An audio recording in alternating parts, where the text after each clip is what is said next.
Oh,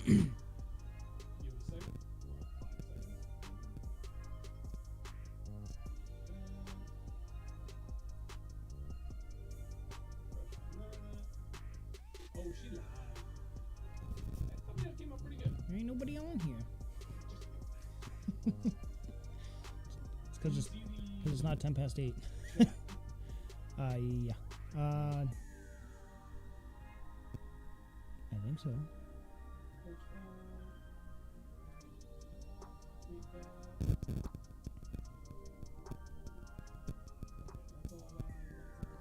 I believe. The chat market. Oh, there it is. What's up, fishing mode? Long time no see. Asking how audio levels are. How are audio levels? Between microphone and music. Music too loud? Yep. Get in on this. So, you know what I really want to do? Look who's early tonight. Dude, I had everything ready on time tonight. It was close for a little bit because of the software I use when we rock these mics. Oh, I gotta be careful when I pull on that. I forgot how to set it up properly, and I was like, uh-oh, I forgot. What do we do? But I got it sorted out in time. So I said to him a minute ago, I was like, dude, we're ready to rock. Should we just go live? We should go live early for once instead of late. Change things up a bit. Keep you guys on your toes. Hey, Jack. How you doing, buddy? So let me know if both microphone volume is good and if music volume is good. And again, as usual, we'll go about 5 minutes. Little intro here, let a bunch of people get in, and then we'll actually start the stream in earnest. More than anything, let me know if his mic is too loud or too quiet. We all know it's gonna be too quiet, but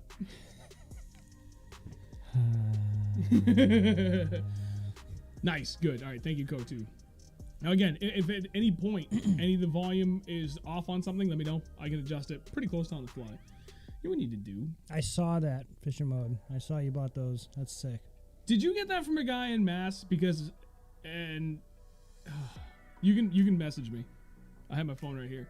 I saw two 12-foot black talons, current gen, for I think it was like $1,700, and I want it in the worst way, and the wife was like, no, Gordy. So, hey Gordy, hey Miles, audio's good. Good. Hey, I don't care if it's secret, man. That's fine. That's still like very much next on my next purchase, I think. There's a part of me that really wants to get live sight, but I keep going back and forth. I think we're gonna go for the two 12-foot talons next. And I want talons instead of poles because I like how compact they are. And if I go to, and I don't want to go shorter than 12 feet. Like 12-foot talons or poles would be there's that one spot we wouldn't be able to get into. Exactly. There's plenty of spots where like that's like mint. And I know you, hey Tiago and Chris and Sean, hey buddy. There's a lot of places we fish where like, and ideally you want 2-foot overlap. So really 12 foots are only best to like 10 to 11 feet. Yeah. So if we get 212, then like there's, think about every freaking spot we fish. We're either fishing like 10 feet and shallower or like way friggin' deeper. Or like so 50. Right. So it's mint. It'll work. Nice, Jack. Hey, John. How you doing, buddy? Oh, I got a message. Yep, there he is. Oh, you got gray ones too. Oh, that's not bad. Not bad at all, dude. That's actually a really good price for two 12-footers. Those are, and those are Gen 3s, right? On those talons, I'm pretty sure they were. I saw the, like mine's a Gen 1, so like the plastic cover and everything's up on the top, but yours is like settled down like halfway down. Yeah, these are the smaller ones. They are heavy. That's the biggest problem everybody complains about in talons, but I don't care about. I have a 19.5 foot boat with 200. Speed's really not high on my list of things. What else we got? Different colored lights on them? Interesting. Oh, wait. Oh, no. Cleared it. Just trying to send us photos. Oh, I saw that picture. Fancy. Yeah. Those covers are sweet. Yep. Dude, you scored big time. That's awesome. Congrats. It's cheap. That's like less than the price of one. Seriously. Like legitimately, yeah. 12-foot talons, $2,500. Yeah. Score, man. Carl! Hey, thanks, man. Glad you could tune in. Greatly appreciate it. We're going to get going live here. We'll give it 2 more minutes. We typically try and go like into it 5 minutes in. It's here a little early, so we'll get going. What's up, babe? And now, swim bait scrutiny, are you saying that because of the lack of people or the lack of baits? Because this table is, like, there's a lot of open real estate here this week. There's a lot of baits on the table, but they don't take up nearly as much as one of yours. You know what's sad? Collectively, out of everything we have on the table, including the beers, we don't even have half the price of one of their baits that was on the table. If you throw in our phones, now we're getting close. Yeah, you're right. Hey, John. How you doing, buddy? Yeah, we got another minute. So we'll get going here and talk about a whole bunch of things. I don't care about job offers right now because I've already got one coming. Oh, I just got a few things to... Me too. I start Tuesday. That's right. I forgot about that. Congrats. So, let's get on with it. Bummed to miss last week. Tiago, you did miss. Did you at least get to watch it though? Because it's been up on the channel since then. So I hope you got to tune in. It was not even a good show. It was a great show. Donations are good. Friggin' like the number of viewers grew like the whole night, and then towards like the last third of it, like we peaked. Like everything else has been like pretty like ramps up fast and then stays steady. This was like a slow ramp up, but then it hit high and stayed high. Yeah, it was good. Yeah. Maybe we'll have you guys back. Nice, Kotu. Haha. Yes. We might be talking about that tonight. Hey, Potato 5, guess what? Dog Swampy, dude, I love you. I love that name. I love him. All right, what are we drinking tonight? Because you're the one that brought the beer tonight. Pitch a tent. Pitch a tent. Who's that from? I can't even see it because I Hobbs. can't see it because it's in my official Swim Bait Over Sleep Swim Bait Scrutiny koozie. Thank you very much, fellas. Sorry, who's it from?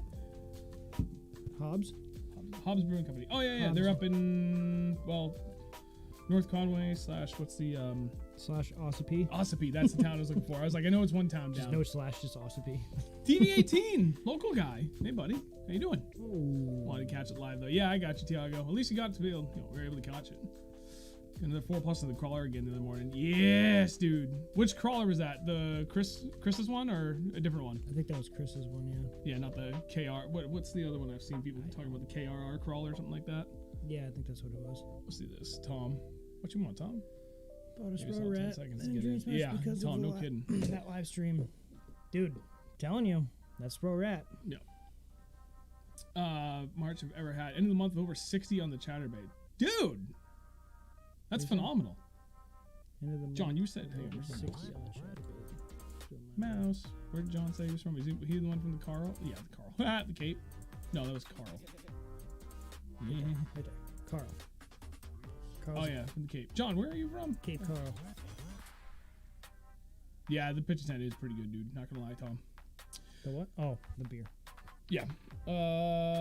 Oh, fishing mode. That sounds good. All right, we're a minute late. We'll get going. Okay.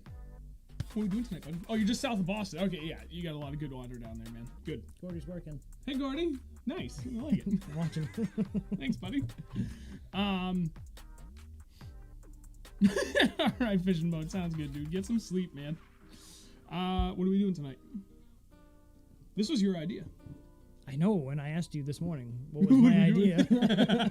I text him. I'm like, "Where did your idea?" He's like, "Cool. What was my idea?" It was our favorite baits. Favorite baits and favorite baits and techniques, just for all year. Anything, any type of day, any whatever, any situation. Just our favorite baits. Yep. So before we get into it, let's do what we usually do and recap the most recent fishing trip. Because, well, actually, you know what? I didn't get to go fishing since the last show because we did the show on Saturday. I went fishing today. And I did not. He went fishing, folks. How long did you go fishing for, Andrew? 30 minutes.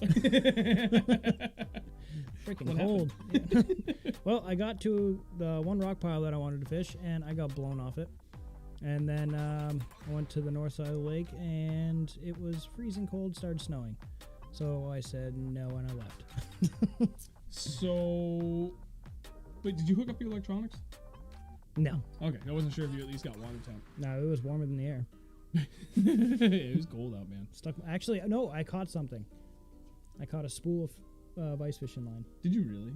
I brought in my jig. Yeah. And I'm like, reeling. I'm like, what the hell? And I got one. Really? It just kept going. 10 minutes later. Not even like literally a third of the time I was fishing, I was reeling in line. Oh my god. And I got it up. I was like, what is that? And I see the spool just like slowly coming up. Goddamn ice fisherman. Still my bait. So yeah, we don't really have a fishing report for you this time. And I'm going actually tomorrow because it's Easter this weekend. So, you know, little kids gonna stay home on Easter Sunday and do the whole Easter egg hunt thing first thing in the morning, and then dinner with the family later in the afternoon. Might try and get out for a few hours. Otherwise, I actually have tomorrow off for some strange reason.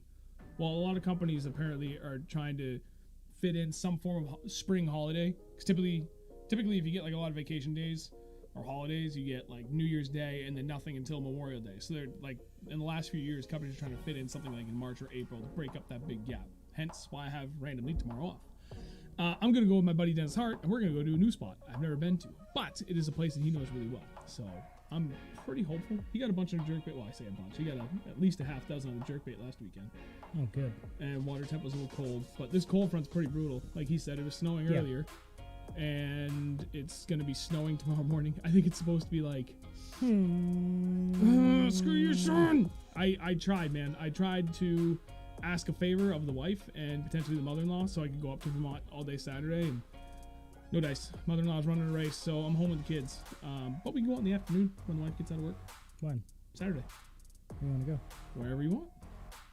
I know where we're going. We're going Saturday too. We'll have a lot to talk about next week. I'll have a full day, at least a half day. But in the meantime, that's what you call a very good Friday. It's very true, Carl. Ooh, actually Saturday I might have to go to the skate park. Oh, are they doing the cleanup thing? I'll pick that, yeah. Is that in the morning? I'll come down with the boys. Make them help. Make them do their community service. I'll back my truck up. They can do all the shit. Yeah. It's gonna be funny watching Jake, my youngest, my 4-year-old, walk around. Oh, it's so heavy. You're holding foam. Dad, it's so heavy. Just dragging it. Useless turd. All right. There's really no rhyme or reason how we're gonna do. Well, at least not for me. I'm gonna speak. I'm gonna try and have rhyme or reason to this. I'm gonna try when it's my turn to start, you know, early season towards the end of the season. But there's really not a lot to that. We've already done that a lot. So like, this is kind of the deeper dive into our favorite baits and why. Like everything else, we've brought up baits like for the largemouth stream, the smallmouth stream, and fishing ice out, like specific baits, but we really haven't done like the deep dive into the baits to really talk about why we like them and what we're doing with them. And that's what I'm aiming for this one. So without further ado, Andrew gets to start because this was his topic for the week. What is your number one favorite bait? And why? And why? Oh, did you just pick yourself? Is it hot? Baby step. He snagged it. Oh, I got it. There we go. Hey, David. Come on. You guys all know. I hit the mic, sorry. A black and blue jig. It doesn't have to be black and blue, but black and blue I will throw all year long. I will change it up. It's actually really blue right there, but there's a lot of black in there. There's a lot of blue. There's a lot of blue, but there's also black and blue. We got sexy green pumpkin. Both the ones I'm showing are Beast Coast. I got another one from Beast Coast, the Hustler. Everybody stopped talking to me about being led. Nobody cares. Ooh. And then, well, I'll say that later. It's a jig. Yeah, it's a different jig. It's a different. I don't really fish those that often. It's such a Tom. It's so small. Hey, David. I forgot I've already said hi, but hi. But jig is my number one. Always will be. Always has been. When I first started really getting into bass fishing, when I first started fishing with you, yep, that is the first thing I threw that you had me throw. And I caught my first big fish? Not big fish, but first bigger quality fish. Yeah. On a jig, yep. And I was hooked. No pun intended. It was. That's why I always throw it. And they catch giants, so. That's the beauty of it. It does a bit of everything. Yeah. And you can use a bunch of different styles of it, and they just work. Ice out to ice in. Takes a little bit more patience, which is why he does so well with it when it's much colder water. But it's about one of the most versatile baits you can throw. Mm-hmm. Yep. And I mean, there's so many different trailers you can use, but this is pretty much my go-to. Well, not this exact one. I don't always throw this one. There's another one that's a little more chunky that I like to throw. But this is the Rage Tail. This is the Rage Bug. And then they have the Structure Bug too, which is a little bigger, which I really like a lot. But That's my number one. I mean, I always talk about it. So, what's your favorite style jig? I know what you mean. It's a skirted jig, but you prefer the football head or the arky head? Yeah, I like the football head because I like working around boulders and big hard structure. And arky head, I don't. So this would be. I know they are. I just never really used them. I started throwing the arky head, and so I'm going to parlay into this. For my first is also a jig. It's pretty standard, pretty well known at this point. Anybody that's followed the channel, the streams, anything, like everybody knows, jig is my jam. I didn't start throwing an arky head until I got with Dragon Custom Tackle, and actually it was before he had the company. And it was him, the owner, John, and the other guys in the team, and they were asking me about jigs, and they're like, "What else do you throw?" I'm like, "What do you mean?" I throw a football. They're like, and lighter football? Dude, like, I can make a football work, and it just works great. But it's very susceptible to vegetation. Yeah, that's the thing. If there's like a lot of vegetation, like if we're going to like the perch skeet factory. Yes, that is a lot better. Yeah, because there isn't a single patch of hard bottom anywhere in that lake. Literally the entirety of it is besides several down in the soft back rock. where that's really the only place I would throw a jig in there too. You're right. Sorry, out of the 100 acres of water there, I think there's collectively a half an acre where there isn't vegetation on the bottom. What are your go-to weights on those though? What do you like best? Elaborate. Tell everybody what you like to do. Not only weights, but then get into like everything. Like, what do you like to throw them up in and around and against? What is the cadence you're working with it?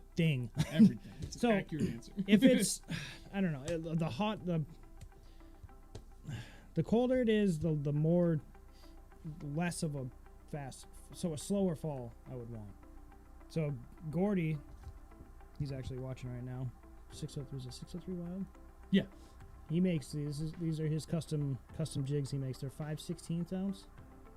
And these things just, for some reason, they just have the right fall for pretty much all year. When it gets a little hotter and I'm fishing a little deeper, I will move up to like a 1/2 ounce. I wouldn't ever really go 3/4 ounce. Even though I'm throwing one right now for no reason. Yeah, I mean, really, you only need to go 3/4 ounce if you really are fishing deep and you want to hold deep. Yeah, current. Or if you just want to hold in general, like if you definitively know you want that thing on the bottom, even when you're slow moving it, then that's the only time I would ever go up to 3/4. But even if you're using a 1/2 ounce, will still do it unless you're in current. Right, or high winds. Yeah. But I mean, really, 3/8 to half is pretty much all you really need. For me, that's pretty much all I use is 3/8 to half, or these 5/16, which is technically, I don't know, close to 3/8, wouldn't it be? Ish, kind of. Yeah, you're 1/16 of an ounce under 3/8. So call it 3/8. It's just it's the perfect weight for me. That's what I use. When I'm throwing them in cold water, I let them sit. I do not touch them. I cast them out, and I will let them hit bottom, and I will find the closest. I'll bring it up until I find the closest rock, and then I'll just let it sit. I'll let it hit the rock, and then I'll let it sit. And then if nothing hits it in like 15-20 seconds, I'll lift up, move up over the rock very, very slowly. So it's coming up over the rock. Like it hits the rock, and I'll feel it come up over it and drag up until it hits the other side, and then I'll let it sit, and I'll move to the next rock, and then the next rock. And if I get into like some little gravelly stuff, I'll kind of like skirt it across, like a little bit, just to like maybe if something's gonna sit there and then the reaction bite. Yeah, and I'll do kind of the same. I'll either try and skirt it across or just little like pops on my wrist, so it's trying to just go. I mean, it's hopping, but as low as you possibly can. But its forward progress is made via hops versus skirting and dragging along the bottom. And in summer, boy, any structure you can find. Any down tree, any dock, any rock, really anything. You can toss it into lily pads. You can literally do anything with it. And that's where you can get a lot more elaborate with your jig trailer choices. You can go with something like You know, he's using, what was that again? The rage bug. That's like the rage bug. And it's a rage bait, but it really doesn't have that much action to the appendages on the fall. And it just stands up nicely. Like the structure bug, though, on the other hand, it's got a lot fatter appendages, I guess you would say. Yeah. It's got a little like ball of things on the end, and these things really thump on the way down. Right. But then you can get into the chunks and all the other things. Right. That have really fat appendages, so when they're going down, they're making a lot of freaking noise going down. Yep. And then you can, as the water gets, you know, so you're warmer water, you get more violent action in the legs, but then you can like yo-yo it, basically stroke it violently, you know, like literally snapping a couple feet up, and you're really relying on that fall, the action of the fall, versus it being on the bottom. Because at that point, the bass, you don't really know which way they're looking. They could just be waiting for something to come out to ambush, so you're kind of going for that reactionary thing, so you can work it a lot faster and more violently. They're using heavy rod to jig. No. Wait, back up a little bit. I'll come back to that. So Carl, was I'm surprised you haven't, surprised as much as you both love throwing jigs, that you haven't gone the NRX path with your rods. Bought an 853 and an 854 two years ago. Wow, I'm having a hard time reading. You have the... I got the G Loomis. The EGX? Or something like that? E something. No, the Wicked Custom Rod G Loomis. It's the EX. E6X. E6X. It's medium heavy, 7 foot fast. And that thing is... That's a great rod. It's not the most... it's an expensive rod, don't get me wrong. But, I mean, there are a lot better rods out there. But I'm extremely happy. From what I was using... what the hell was I using before? Was it the St. Croix? No, you were using something else. I had a St. Croix that you gave me and I broke. Yeah. And then I had the Abu Ike, which I broke. Yep. What else were you using? Oh, were you using another Abu? I don't remember. I think I had Or was two. it a lightning rod? I don't think I ever used a lightning rod for jigging. Probably not. I use those just pretty much mainly for moving baits, just because I don't really need to do anything with them. Yeah. So for me, I use the wrong rod for a long time.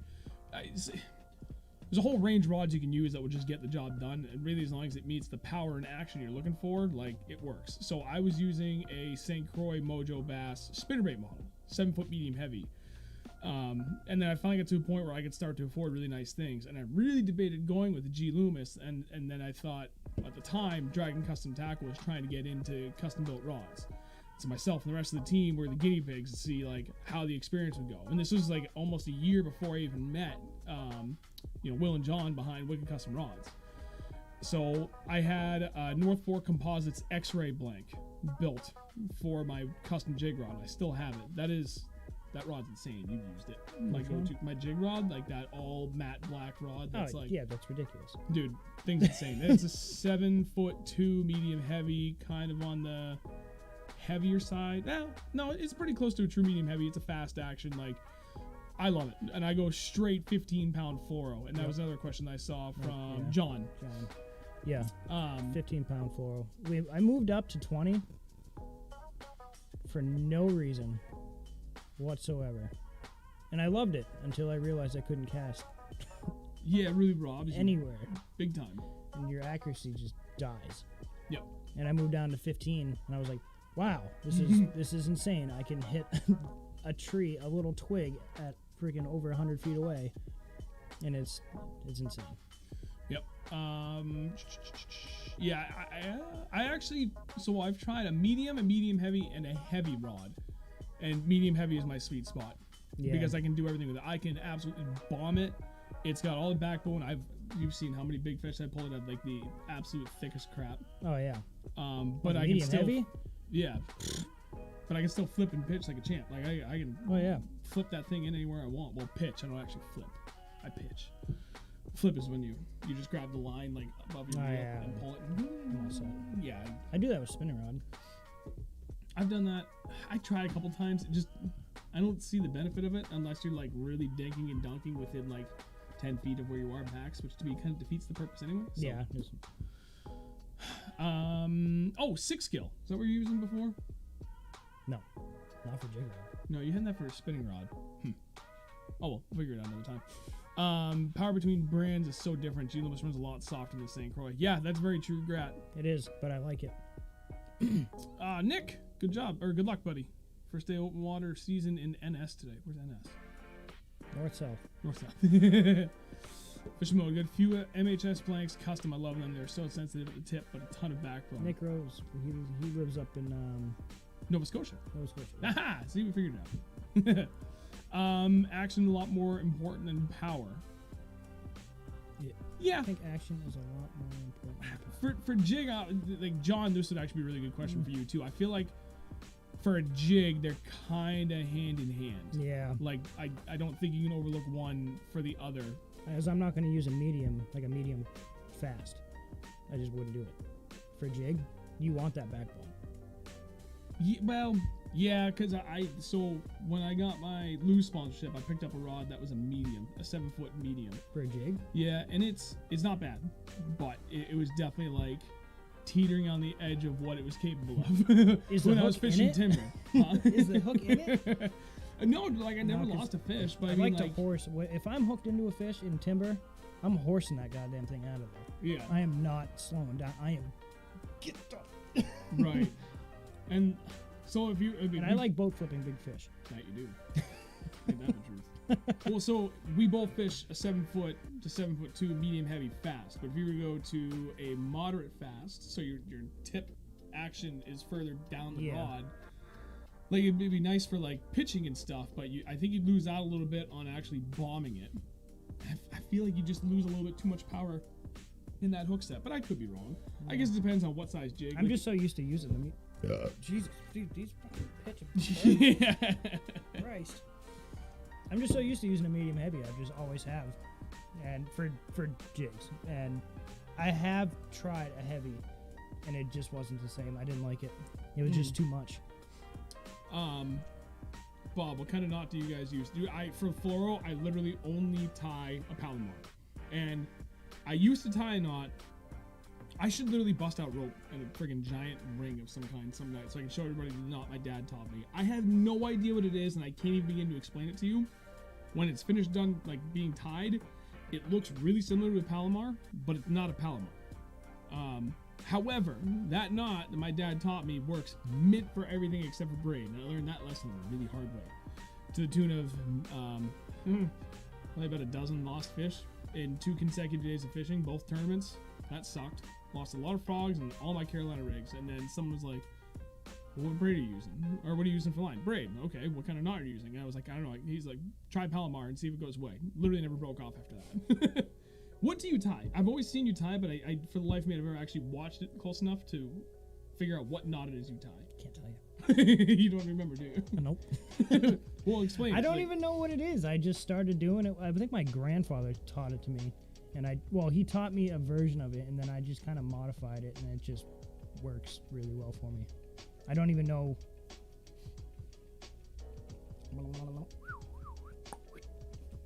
Accurate. That's pretty much all I do. You've seen it. I have. Oh, do you guys? So Evan asked, do you guys always use matching color trailers or mix them up? The vast majority of the time, I match. Match what? Jig color to trailer color. Yeah, it doesn't. No, Was it you or Casey? It was me. Yeah. There was one year that I got a hard lesson that you don't always medium heavy Drew is right. Hey, we both said it. Shut up, Kyle. There was one year I learned a valuable lesson on alternating your colors between jigs and trailers. At that point, I never mixed and matched. And then there was one day we were fishing this little rat-filled pond, and we weren't hitting them the way we were supposed to. And it was kind of like late spring. And then you picked up a black and blue jig, and you're like, oh, I got a green chill. I'm going to throw it on. I'm like, idiot. No. Bam, bam, bam, bam, bam, bam. Like 10 fish in the boat before me and my buddy look at them. We're like, all right, what color combo you got again? And it's worked on multiple occasions, too. Like, it's sweet. I've seen people do it like all the time. I've seen people only do it during like certain transitional times of the year where like the crawfish are like in a heavy molting period where you go there's like 2 or 3 transitional periods of the year. And actually I specifically bought 2 craw traps that I can put out this year when I go fishing so I can start trapping them and like really keep like an accurate timeline of what colors they are and exactly when are they transitioning. Like I'll set up a trap in 2 different areas of the pond and go check it after a few hours and see what I'm looking at. And I'm curious to see how much that differs between like ridiculously stained water and gin clear water too, if it's gonna have any difference on it whatsoever. So I'm kind of curious. Hang on, I gotta back up. We talk a lot before we get caught up. That was Evan, Carl, like using medium heavy versus heavy jig fishing because the tip tends to be more parabolic and it makes it tough for the bass through the jig. Action is just as important. Yeah, I agree with that. Yep, fishing mode, absolutely do need backbone and rip the fish's lips off. Oh, yeah. 7.4 heavy extra fast for jigs. That's a stout rod for jigs. That's a goddamn swim bait rod. I'd be using that for 3/4 ounce with a big ass trailer, but that's just my personal preference. If I could get like medium extra fast or medium heavy extra fast, that wouldn't be bad. I would love that. That's actually the rod I was looking for. Yeah. And I settled for the fast because they didn't have it. Yeah, it's probably gonna be a hard one to find. Nice Bill, Black and Blue Beast Coast Hustler. Got him 2 yesterday. Dude, that jig is just so damn good. It's not even funny. What's the lightest jig you guys will throw on a bait caster? Like, yeah, like even under like even a 3/8 ounce with a light with a small trailer. If the wind's blowing even respectively, you're having trouble. Yeah. Anything lighter than that, forget it. That's why I have a stout spinning rod. I have a 6'9" medium heavy fast spinning rod, specifically for throwing like actually it's rated to 3/4 ounce, so I could throw anything I want on that, and I did. Was that the one that you gave me with the Hustler that day? Were you the place we went to the first time? The 2 of us were in our separate boats. Yeah. No, that was my lose rod. That was a medium heavy fast. So that one's only rated to a 1/2 ounce. Felt great. But I mean, that's a really good rod. This is one. I like the feel of that it just felt right. It's perfect in my opinion. It's 7 foot, medium heavy, fast, like spinning rod too. Yeah, but that one's a little bit more on like the medium side of medium heavy. Yeah, so it was halfway because between it medium had heavy. more like. Yeah, if anything, it was more like a medium heavy moderate fast versus a medium heavy fast. Yeah, I liked it though. Yeah, dude, for that Hustler, like when you're throwing 3/8 ounce or smaller, like 3/8 to 3/16, like that rod is money. Yeah, it's a nice rod. That's the one where we just went last weekend. Where I kept like saying like bobbing that Hustler around. I'm like, dude, I can sling this thing. Same one? Yep. I like that. I kind of want to get one. Actually, you probably can. Lou's order is supposed to go through the next 2 weeks. Is it? Yeah. I just got an email this afternoon saying in the next 1 to 2 weeks we can finally place that order. Am I getting my pension right? I think so. Come on, Andrew. What did I do? Come on, Andrew. What did I do? I don't remember. Fireline. Can't do Fireline. You need to match your getting reaction hit sometimes to grab anything. Yeah, that's true. Cortland Braid from New York. Never even heard of him. Cortland Braid? Interesting. That's Kyle. Kyle uses Cortland. I'm pretty Really? sure. Pretty sure he does. Well, now we're curious. Well, we'll get caught up in the chat in a second. So, he's there. Kotu. I like the sensitivity of braid, but not how it cuts into wood cover. That's why I tie on like a 15 to 20 foot leader and a blood knot. A blood knot is... I've heard, it really comes down to preference. I know a lot of guys that have tried FG knot and then did blood or vice versa. Supposedly the FG knot is both the strongest and thinnest leader knot you can do, but it is a pain in the ass to tie. Blood knot is wicked easy.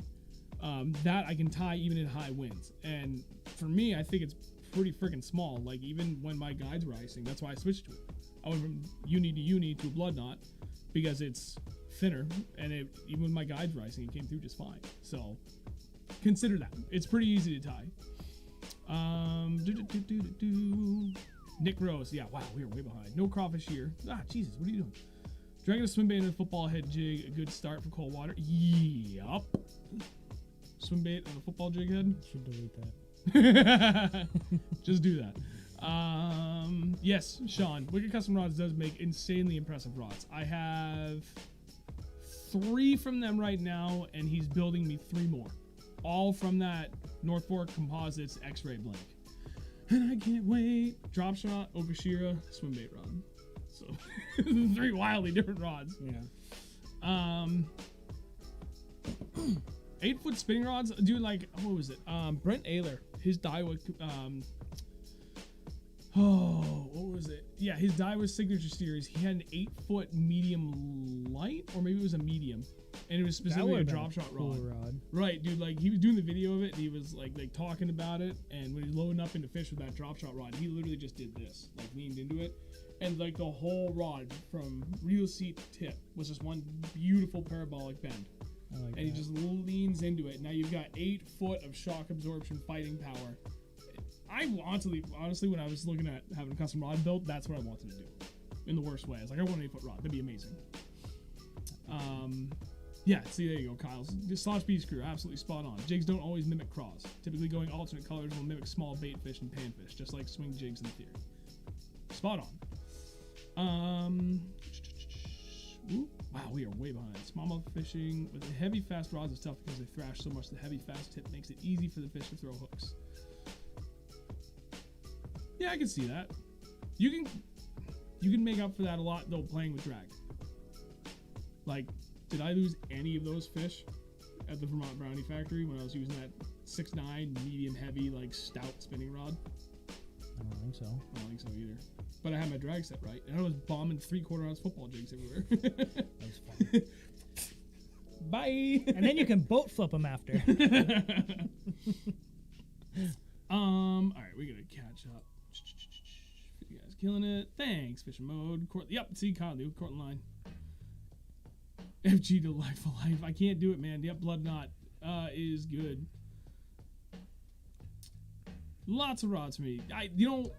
That's the only thing I have against the FG knot. Like, I suppose if I put more time into it, then I could get the confidence I needed with it, and that's something I can rely on. And like, yep, I can tie that in anywhere in any conditions, but the blood knot just, I haven't broke off a single knot at my leader knot since I switched to that. Yeah, I know. Everything else has been at the hook prior to that, but now there was one. There's exactly one. I haven't broken a leader knot in a long time. Yeah, I don't remember. What do you tie though? You don't remember, do you? No idea. That's all right. But it works and it's strong. Oh yeah, Andrew is a cranking drop shot and B-flow main coming too. Oh yeah. All right, one more question. Bass fishing. Opinions on what profile bait to throw in a drop shot? I started throwing more stout, bulky profiles and drop shots last season. Found more success. Hey, so we done with jigs? Yep, that is a perfect segue. Let's go. My turn. So, any other questions about jigs? That's gonna take a while because this is. Well, yeah, well, that's pretty accurate for time. The stream half hour on chat jigs. we're seeing is. Jesus. Oh God, yeah. All right, we gotta move this going. All right, last question for We jigs. could go another 3 hours on jigs, but.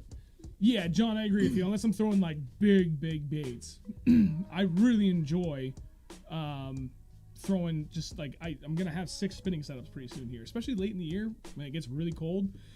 I have a problem to keep my hands warm. I don't know what it is, but like everything else, like I'm fine. So it's just my hands. So now I want to wear gloves, and the gloves are a pain in the butt when you're dealing with casting gear. So I'm trying to get more spinning rods so that I can stay out there longer and more easily. But I can't throw any giant baits. Yes, Sean, that is absolutely true. Okay, so going into bass fishing 1900s question. First up for me, my favorite bait and technique, drop shot. This is specifically the Beast Coast Magic Flick. It's a 3.65 inch little subtle friggin' drop shot bait. Cash roll? Bankroll? No. No, that's the Truth. I think. Yeah. Actually no, I think the Truth has got that bluish hinge on the top. What is that one? I don't remember now off the top of my head. Chronic? No, Chronic is the green pumpkin with the. I know. Jackass. Anyway, so for me, drop shot really comes down to imitating, like matching the hatch. And that's why I like this so much, because most of the time when I'm drop shotting, I'm going for smallmouth and I'm trying to match the hatch. And they're either feeding on smelt or perch. A lot of the times, 3 to 4 inches is the money spot for what we're looking for. And the Magic Flick does that mint. To specifically answer your question, and I'm going to come back to this specific setup in a minute, but actually, this is the first thing I did. Well before, when I first started drop shotting, before I knew anything about Beast Coast, this is what I'd throw, a 5-inch trick worm. And that worked killer for both smallmouth and largemouth. pretty much everything except for the middle of the year, we do the little baits on drop shot. But there's a certain point post spawn where you got to go upsize and you got to go to a 5-inch worm and something bigger. Killing it And this year. because like smallies won't touch that. You can throw it all day long. You watch them come up and nose up to your bait, and you watch them on the graph, and then they just completely f off. They want a bigger meal. Yep. As soon as you throw down that 5-inch worm, they come right back up and they slam it. So yes, absolutely. As for what profile, what do you do that first before I go too much further? I've been talking a lot more the last few 20 minutes or so. I don't know. For what? For drop shot? Yeah, specifically for drop shot. I can't talk about that. Well, so no. So that's your go-to like smaller profile. What do you For bigger? Yeah. I will throw a tube on a drop shot. Yep, and that works really well. I throw a little like 2.8. Yeah. 3.3-inch Kitech. I'll throw that on there too. Yeah. Yeah. I don't know. I smell that. I know it smells horrible. Well, so for the fat impacts, or even just as regular swing impacts, there's the 2.8 to 3.8. 3.8. And then the easy shiners we've done, I think those are like even half inches, so 2.5, 3, 3.5. Yeah, so Whereas pretty all the much swings anything are- under 4 inches. Yeah. Pretty much. I will throw these on a drop shot Dude, they work great. with a 2-aught hook. Not a little 1-aught hook. No.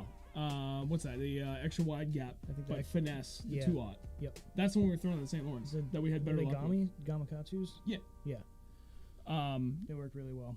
Or even the Trocar, the 2-aught Trocars work really well too. so Kevin just said something that you started doing really well with last year, and then I picked some up, and I started doing really well with them too. Oh, the trick shots. Dude, those things are awesome. Oh yeah.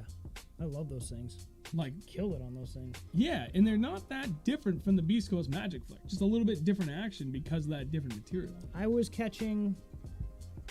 What do you want? No, they don't have many. Oh, hey, look, you're doing. I was catching. I started catching a lot of smallies to that lake that I was going to a lot. I met Kyle out there a few times, once or twice. I was throwing this 5 or 7-inch robo worm. 5. The 5-inch, Yep. 5-inch robo worm on drop shot, and they were hammering it, and that was it opened my eyes to a lot more what you can do with drop shot. Because I always thought it was a small finesse, and then I started throwing bigger baits on it. I was like, okay, this is working well. I have And a and case I never can run grab. stopped. Nice podcast, nice to see you. That's Joe. I know Joe. Joe Lucarelli. Yo!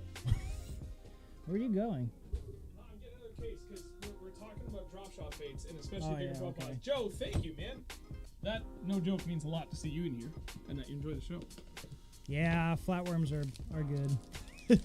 Oh, They so were- there you go. Oh yeah, these are literally them. Do we want to talk they about are. these?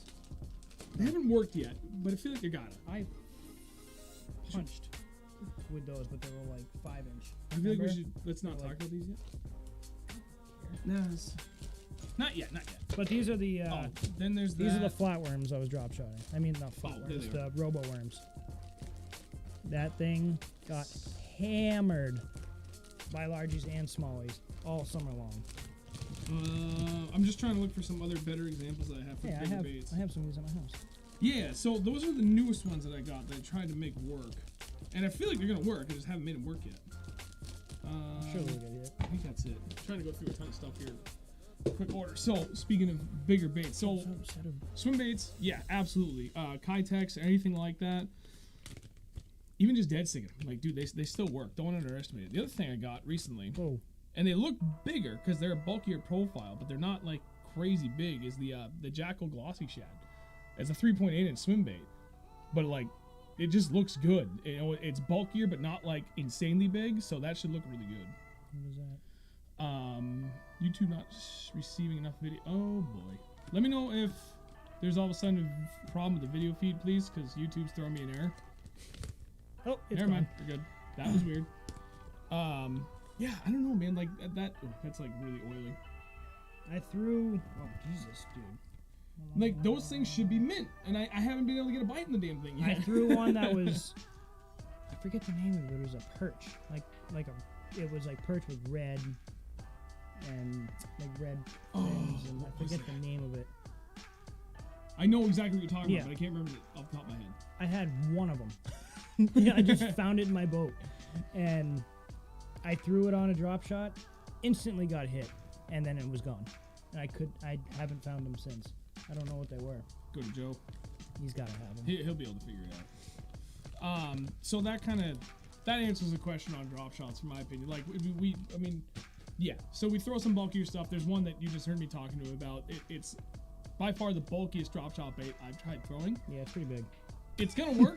That's I don't want to talk about it because I know it's gonna work. It's not a thing that's from around here until very recently, like literally last year, we just saw it showing up around here. So I kind of want to keep that one close Did to we the even vest. get them around? Did we get them here? Or did we get them up north?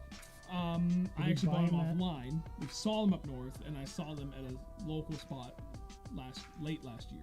Oh, okay. You can probably guess where.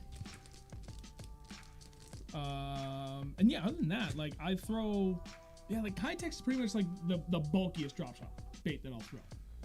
I've tried the tube like he has done, and that's worked well. I've actually drop shot a craw, like a 3.5 to 4 inch craw, and that has worked really well. We actually won a tournament in like literally the last 2 minutes of the friggin' thing. Doing that, I caught like a 2 pound smallmouth or something like I that. think so, yeah. And that was enough to give us the win. So that was fun. So It was yeah. I think it was 1.9. It was, Actually, yeah, actually, you're it right, was it was small. just under. But it was such a tough day. It was like 100 degrees, man.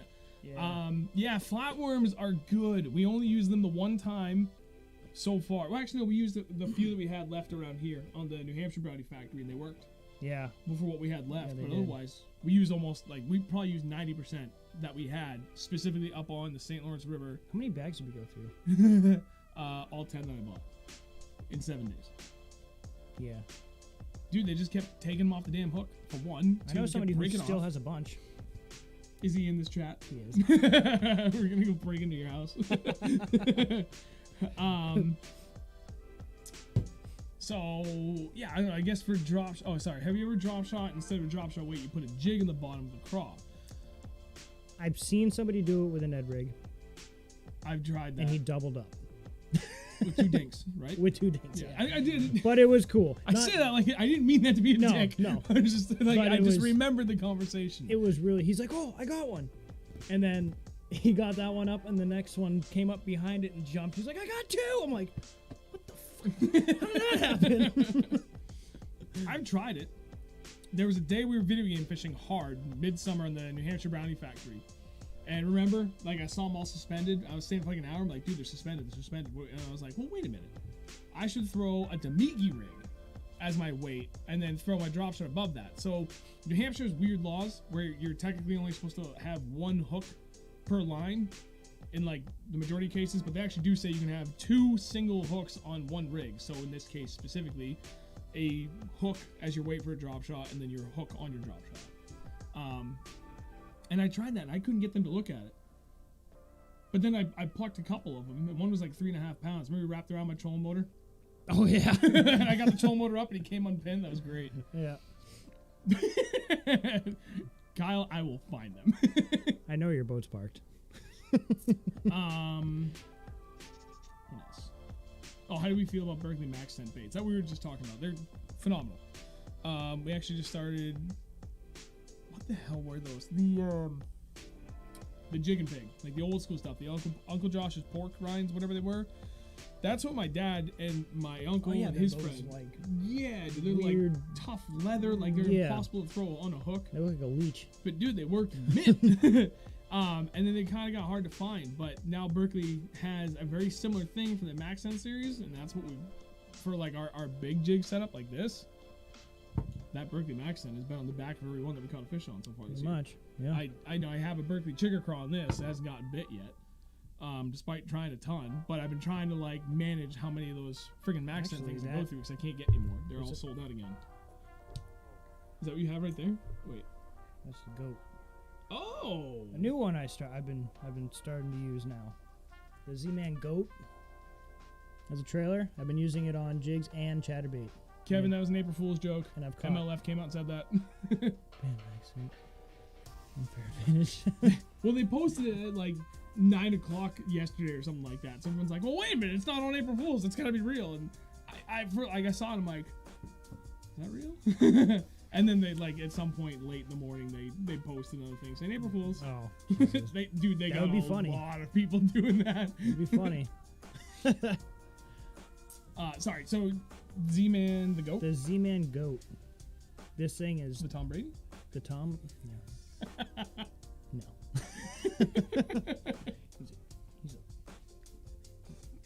You watch it. This thing is freaking awesome. Because if you ever fish Z-Man stuff, you know this stuff floats. This thing's sitting on the bottom. These legs are just doing this the whole time. Stand straight up. Staring straight up. And I've caught a couple fish on it. Even I caught them on the chatterbait too, as a trailer. Which Ooh, that's actually gonna look really good. it does. It caught me 4 fish in 15 minutes. Oh yeah, that day. I forgot about that.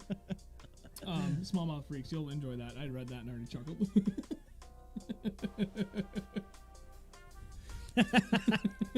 Miss you. Good luck at the brownie factory, jerk. Oh, he's gonna get a state record. Yeah, probably. That's alright. We'll get up there next weekend. Mm-hmm. Actually, if any luck, I might be up fishing there middle of the week next week or two. Because I'm positive I'm gonna get walked down here once I give my notice to this place. You have Monday off? No, You should quit Monday. I debated it. Trust me. If everything went to plan today, it would have worked out like that, but it didn't. We can talk about that. Hey, David.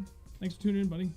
Used to just use it on a fish the moment jig last week. Oh, fish the moment jig. Oh yeah, him. 2 pickerel, 3 bass, Southern Mass. Nice, not too shabby. All right, let's move forward because it's already. Oh my God, 8:50. We've talked about 2 things. Phew. All right, what's next on your list? So we've covered jigs and then drop shot and a couple of our favorite baits. What's next for you? My second favorite? I mean, I love jerk baits. Well, then bring up the jerk bait. Ooh, that's a 110 too, isn't it? Yes, it is. I can see it on the back. All right. I'll get 20 minutes from my home and they'll max that. So I like throwing jerk baits for largies, but I specifically like throwing them for smallmouth. Mm-hmm. Jerk baits are cool for largies, but the way that smallmouth come up and absolutely annihilate them, Yeah, straight truck it. is addicting. This color right here on the Vision 110, the Mega Bass Vision 110, this thing has been, I think this is my second one actually. This color gets smoked on somewhat cloudy-ish, partly cloudy days with a little bit of wind. I had a white one too, and I mean that thing, it's just the same freaking thing. The white one and this one both get annihilated. If we're talking jerk baits, I'm bringing out the collection. I mean, I have a bunch too right here. I just want to talk about my specific favorite color because I can contribute to this. It's not quite in my top baits. I mean, I love it and it's getting there. Yes, Brett. And hey, Nate. Yeah, David, you're absolutely right about Lakes Region almost done. I've been keeping an eye on the New Hampshire Brownie Factory. This is a mess. Is that the color? I don't know. Allegheny Balloon. Yeah, that should be it. This? Yep. Yeah, I think so. Or that one. That one or this one? What? Yours? No, yours is the one. This is the Pro Blue. Oh. Which I have a couple of the ones that you just brought up. That And those are and- friggin' awesome. What was the other one? Allegheny Balloon. Oh, dude, I gotta get one of this. Loot Goblin. You're absolutely right. They're definitely more fun. I've really been putting a lot more time focused on smallmouth the last few years. Paying off big time. Like, we've been killing it the last couple of years. Yeah, that's why I'm kind of giving them up this year. He says that until we go up to the Brownie Factory. He's like, okay, this is pretty awesome. I know. I just want to catch a PB largie this year. That's my goal. Yeah. Well, we gotta get that done like next 2 months, sir. I mean, we can chase that bite north like the whole time. Yeah, we're at night. That's true. That too. That one bite came what? Middle September? of summer. No, was it that? It was hot out. Was it before we went to the St. Lawrence? I thought it was after. It was before. I think you're right. I'm having the hardest time trying to get this one friggin' treble hook out. Oh, no. I got these stuck. All right, sorry. So we were talking jerk baits. Jerk baits. You already talked about your Allegheny Balloon? I like it a lot. I like it a lot. Enema bone. What is your second favorite? Second favorite what? Jerk bait? Jerkbait. Ooh, that was sick. Oh, I got all of them. Honestly, While I had some on the broken hook. Multiple broken hooks. I have done extremely well. Oh, that's almost like a. Yeah. That other one almost looks like a crappie pattern. This one? Yeah. A little bit. Bring it up. I've got a few on. Bring it up. So I have done extremely well early in the season on the Cutter 90s, or the Berkeley Cutter 90s. Sorry. These things, you just crack paws and just wait, and they get smoked. I've caught, I don't even know how many fish I've caught on these things. I've gone through a bunch of them because the paint just gets worn off of them. Yeah. And they're only like $8, so you can't go wrong. And they come in a bunch of different colors. They have the one, I think they have a Cutter 110 too, I believe. They do. They have the 90s and the 110s. Is it? Yep. So piggybacking on that, because jerkbaits have definitely worked into the go-to confidence baits for me last few years after many years of trying. For like early in the year, we're talking like right now, the Pro Blue, like in the Vision 110, and really like any jerkbait that you can get in that color. I'm a big fan of the Vision 110s because they come out of the box and they're perfect. You don't need to tweak them or anything, just like 10-pound straight fluoro, or if the water's below 45 degrees, like a copolymer, like a fluorocarbon coated monofilament. So, like straight mono likes to float, straight fluoro likes to sink. Combination of the two makes it kind of suspend per se. Makes it a little bit more naturally buoyant, so like that's really good in really cold water. Over 45 degrees, you just get away with straight fluoro and you're fine. I like 10-pound, lighter the line, deeper you can get it. So these 110s like to run 4 to 6 feet. Same with the Berkeley cutters.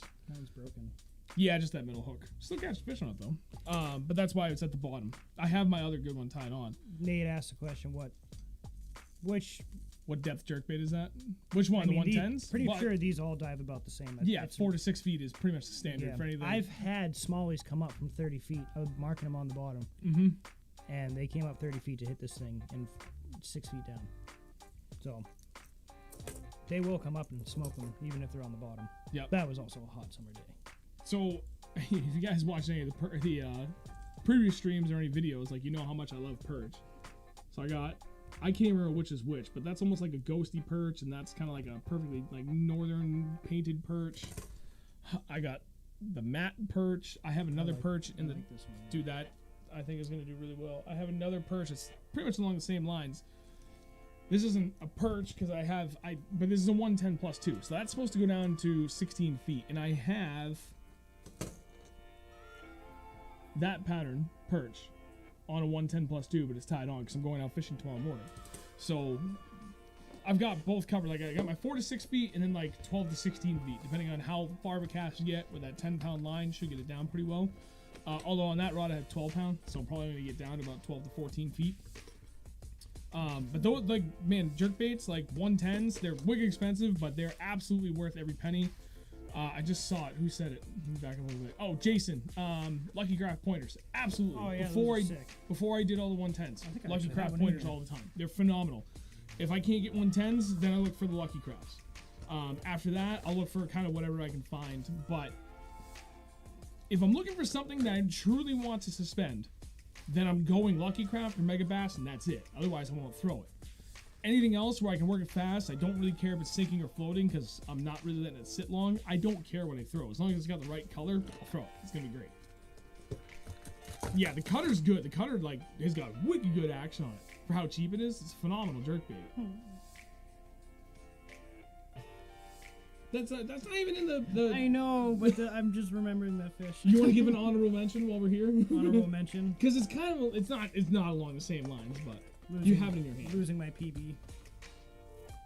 That was the biggest smallmouth ever. Why? Yeah, I lost mine on the soft body version. I know, of that.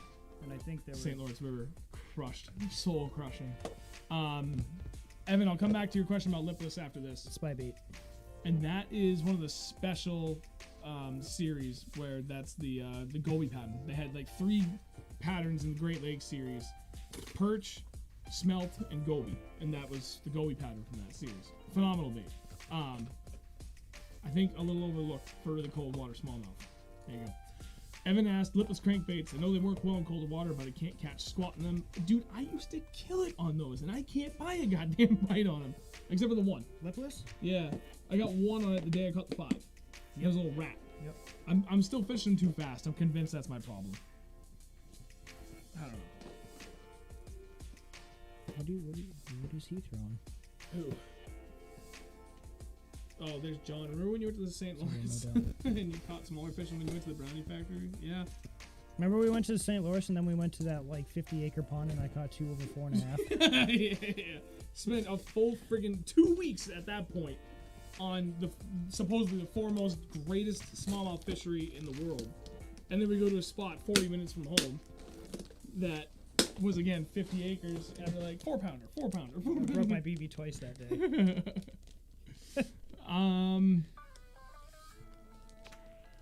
Cutter's good. Yep. Hey, John. John, How's it going? Champ. Better now. Thanks, buddy. Another first donation of the night goes to John. Thank you very much, John. I actually tallied up all the donations at this point, and we are about 1/6 of the way to a new camera for the stream and the boat. We're getting there. We're getting there. Yeah. Kind of a lot. Yeah. No, it's good. I mean, we still need we need $1,000 total for a new camera, but like I've already spent Enough. a lot. $400 just on new mics and everything required to make them run for the stream, and then I spent another $400 on new mics for the boats. Oh, So- that was the $5 she owed me. Gotcha. Thanks. Takes it back. Yeah, so all right, now we're getting caught back up here. We went a little too far. Yeah, smallmouth knows what's up. Smallmouth freaks chucking the 110+2. That's actually where I got my biggest confidence was the year before on that new place where you started fishing for trout kind of hard through the ice this year. My 110+2, I got 2 bites on that, and I was like, okay, I'm confident in this. I know what I'm doing. And then the first time where you're going this weekend for Vermont Brownie Factory, my second fish of the day, or was my first? Well, it doesn't matter. He's in my first or second. 4.2 pounds on the 110+2 smallmouth. Yeah. Yeah, all the confidence in the world in that. Yep. You guys throwing these outside of cold water periods? Not the deeper diving, not yet. I have something that I want to try, I'm going to this year. but yeah, just the 100. regular 110s. Oh yeah, I'm going to throw the deep diver this year, 100%. I know guys that talk about the 110s and like just normal jerkbaits. They'll fish them all year, and they'll even crush them during the summer. And it's something I never really had much interest in doing, but like makes perfect sense to I'm do going it. to start throwing the deeper divers when it's hot out this year. 100%. I will. Well, when we go night fishing, when we're usually typically throwing like our top water stuff, or like I like doing a shallow crank. Remember I tried when we were out on that flat, our go-to nighttime spot, and I was like, you know what? I'm gonna try a jerkbait, and I'm gonna rip this thing back. But the water was so low that I couldn't. Yeah. Because it was just too low that it kept digging Like into the muck. 4 or 5 feet deep at that point. Yeah. Even with a heavy line, it was getting down too deep. Mouse, what are you doing? How about the QVD? Sorry. No, where's the mouse? it's having troubles. Is it on the other screen? I don't know where we're at. Oh, there it is. Yeah, Jasper, you're absolutely right about jerkbaits and pickerel. Oh, God. Jesus, we are way behind this conversation. Oh, I said I scrolled up. 110 Junior will be a player this year. Yup, absolutely. KVD jerkbait, those are good. I think you actually have a couple of those. I know I do. I have a couple in my truck right now. Yeah, I got at least 2 in my other jerkbait box. Where in New Hampshire are places with rock or even mass? MIG, anywhere, bud. Like literally, pretty much anywhere there's rock in New Hampshire. It's silly. It's hard not to find rock. It's the granite state. Bingo. So I really hope that I didn't mean to come off like dickish about that. Please don't take it that way. There's literally like anywhere you go, rock. Yep, Luke Goblin, Yo-Yo the Lipless, absolutely. Sorry guys, working our way backwards a little bit. Holy crap. Fishing mode probably passed out. I don't know how long ago that was. John's comment. David's here. John's comment. He probably said that 5 minutes ago. He's sitting here like, when are they gonna get to that? My mom's watching.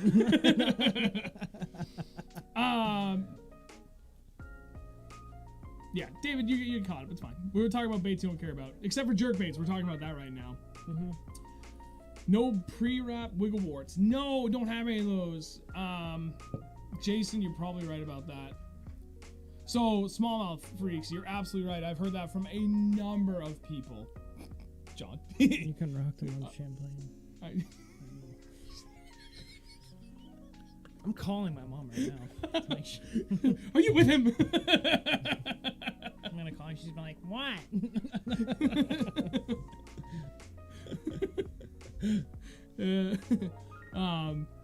Yes. So I've heard that about Champlain a lot. You can rock them on the 110 all year. I actually just placed a giant order, not on 110s, but on some Lucky Craft jerkbaits because they were on sale through Tackle Warehouse yesterday for $6 a jerkbait.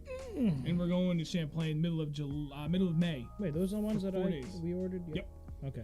Yes, dude, $6 a jerkbait? That's it's not that much. That's cheaper than most Rapalas. That's even, like, at cheaper. Walmart. That's cheaper than the Berkeley cutters. Yep. And we're gonna lose a lot to pike. So that's why we got them on sale. Let them take it. How do you guys fish lipless as water temps rise from BAM? And lipless or jerkbait? Faster. Yeah, no, burn it. Get it close to the top of the grass, tick it. Like you want to just be kind of skipping right across the top and get snagged, rip it out. I mean, snap it. Like both and they're gonna hands, come over. just Yep. snap it. If you ever watched any videos of KVD fishing, when he gets snagged, he puts like one hand on the very butt and goes like that really quick, just whack whack, and it. He usually gets hit too. Yeah, it's like violent, but it's not crazy violent. Like it kind of rips it out, but there's also a lot of slack line in there, so you're not like ripping it that whole distance, especially on that second snap.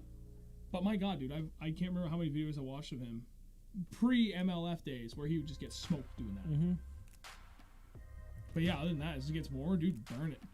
You're working some pauses here and there. You can like burn it, kill it, yo-yo it, burn it, kill it, yo-yo it, like repeat, like just kind of change up the cadence till you find what they want. Just like jerk baits. 2 jerks, 3 jerks, 5 jerks. It all makes a difference. Yep. Until like then you get the water like mid-50s for smallmouth for jerk baits, and that's still, dude, that kills it for them. And yeah, you're sitting there watching. Remember that day we had? Oh yeah, and I we're just want to like, use a jerk bait sometime today. right, and I mean just crack, pause, slam. Yep, they literally rip the rod out of your hand. It was awesome. It's awesome. Have any used dual sports For sale, I need one. Well, you're talking to the right man. As of Monday or Tuesday. They might. I feel like those are hard to come by. Used? Well, anything like for those right now. Yeah, you better use it for some. Roll over. Might as well just buy a new bud. There you go. Bam. Thank you, dude. I'll Really give you a appreciate high it, man. You're submitting lots of Northern Bites water. That's good to know, Carl. I won't say no. Thank you, man. Yeah, David, New England Bass Addict. I use jerk baits all year. In the summer, you don't stop snapping the rod. Yeah, dude, like, I've had plenty of days when, like, smallmouth are up super shallow, acting wicked aggressive, and you just get it up there and, like we were just saying. Your arm hurts. Yep. You work it as fast and hard as you can, and most of the time they're just going to smoke it on the way through, but work in a pause like every 10 or so snaps, and they'll hit it. But at some point, like, switching over, I feel like switching over to a crankbait bite would be better, but it's not something for smallmouth I've done a lot of that I feel super confident on yet. Right. Sorry, if I'm quiet, I'm sorry. I keep rolling away from the microphone. Okay, how many baits have we gone in? 3, 4 now? You just did jerk bait. We're going to move on. It's already 9:06. This is gonna be a quick one. Yeah, I got mine too. All right, so this is great because we both kind of have the same thing. Next up, favorite baits? Shallow diving crankbaits. You've got, what, 2 square bills? Square bills. Crack them off the rocks. Go near shallow rocks and smash these things off them. And Deflect then pause for a all second. Day. And then wait for the fish to go. Yep. So, same preference, same idea. Slightly different bait. This is a Rapala DT4. Phenomenal open water bait. It's got a really good roll to it, and it's got like this kind of funky rolled lip to it. You know, it's not a square bill, but it kind of acts like a square bill. Like it rolls a little more, huh? Yeah, that's why it's so good as just an open water bait. But it works great too for deflecting off stuff. So you can work like giant flat areas and work it. Oh, dude, I've had this thing forever. No joke, this crankbait's probably 10 years old. Jesus. And I will legitimately cry when I lose it. I cannot tell you how many fish I've caught on this jerkbait. Like not this pattern. 4 or 5 years old. The one I'm holding. I mean, Jesus still has braid on it. And it's like, it's great because you can work that you can go from shallow and crack out across hard structure and then work the open water beyond that. And, you know, something like that DT4 has got such a nice roll that you can slow roll it, and it looks really good open water. That's what I caught that 636 on last year. That one? Mm-hmm. Nice. That's like a bluegilly thing? Yep. Yep. That's like pumpkin seed. Drink. Drink. There it is.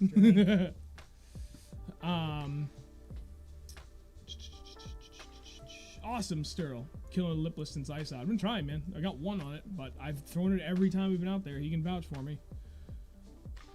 For a Husky 701. What is that? Love that exact DT4, dude. It's so good. I've got a bunch of these in a bunch of different colors. I'll talk to my boss. Including DT6s too. Same deal, just, you know, an extra 2 feet deeper, a little bit bigger body, bigger bill. Like, I love these DT series. I don't even know if they make them anymore. I haven't bought them in ages. It looks 10 years old.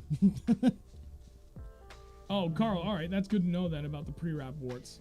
They hunt like no other, just legendary. Yeah, I wouldn't mind some of those then.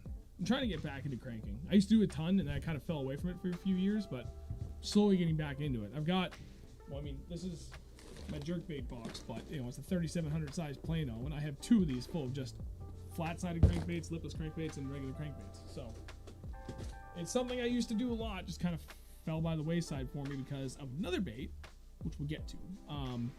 Gear ratio on square bills. I've always used a 5-to-1 or 6-to-1 on the crankbait. Started a 7-to-1 last year. Might go to 8-to-1 this year. What was I throwing? What did I throw those on? I think you throw yours on your 6.3. I know I throw mine on a 6.3, and I've never thrown anything faster. It just, Yeah. I could see the benefit of it, but for me it always felt unnatural. What? Maybe. What the? Wait a minute. Hold up. John, what the hell? I feels wrong to accept that, but thank you. Guess who's getting a blowy?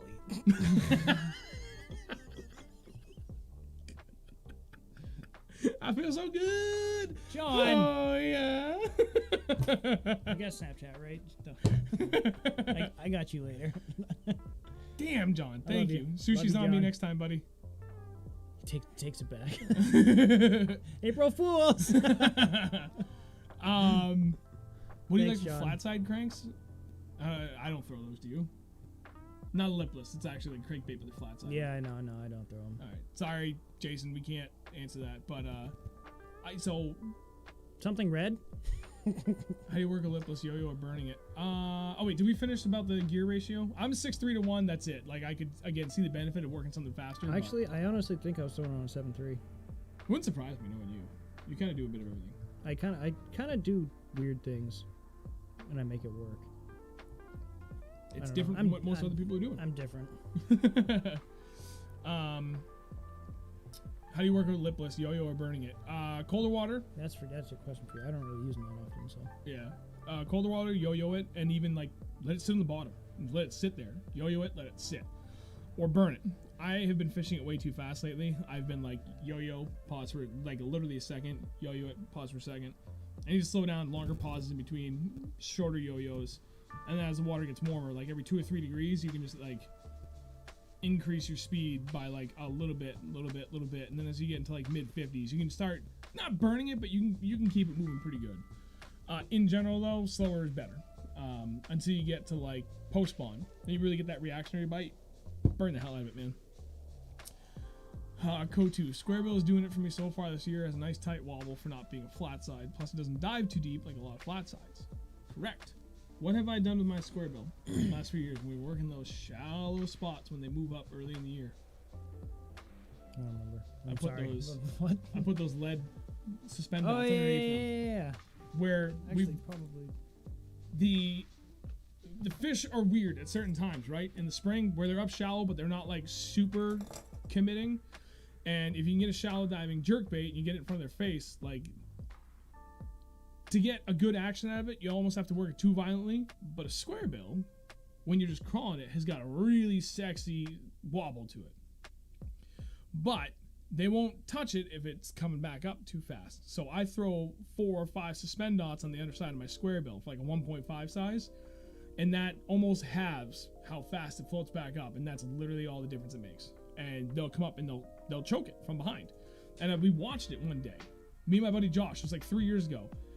And we saw them. They were reacting to things. One of the things we're going to talk about is this swim jig with a swim bait. Like they were following it, but it was like too big, too fast. Like we're like, okay, we're on the cusp. What is it going to be? And I tried the square bill, and like they were behind it, but they would never commit to it. So I try and kill it, and they'd come up behind it and they'd close that gap, but then it would get too close to surface and they'd burn away. So that's when I thought, well, what the hell? I'll get a suspend dot out or two and see if I can slow that way down, because I think that's it. And I caught fish after fish after fish, and like that was one of the most rewarding things. So food for thought. I know it kind of went off on a little tangent, but specific to your square bill. Not April Fool's joke. Again, thank you, John. Yeah, thank you so much. He's gonna come over tonight. Thank you. Via Snapchat. Yes, Mike. I am planning on going back to St. Lawrence. We'll see. I'm starting a new job pretty soon here. No thanks. That might complicate things. I'm only gonna go for a long weekend. Smallmouth Freak's in here. I'm hoping will invite me again. He invited me a couple times last year, but I couldn't go. So I'm hoping this year I can go. I got another guy that's invited me up for a long weekend. Dude, even if I can only fish for one day, I want to go back up in June, right after it opens up in July.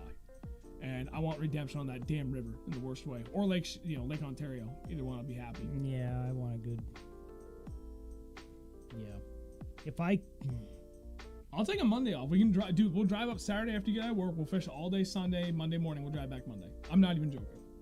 Makes for a long weekend, but sleep when we're dead. I already am dead. Exactly. Ooh, smallmouth freaks need to get together and do a trip out to Michigan. Yep, we'll do that at some point. Yeah, there you go, Kotu. Lead tape from the Golf Pro Shop sticks better and cheaper. There you go, David. See? The real tips are in the chat. That's actually a really good idea. What are you saying? I'm sorry. He said lead tape from the Golf Pro Shop sticks better and is cheaper than the suspend dots. Perfect. Smart. Weighted shad wraps can kill this time of year.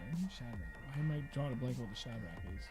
Yeah, I don't remember what it is. It's kind of like almost looks like a long-bodied, like halfway between a crankbait and a jerkbait, I think.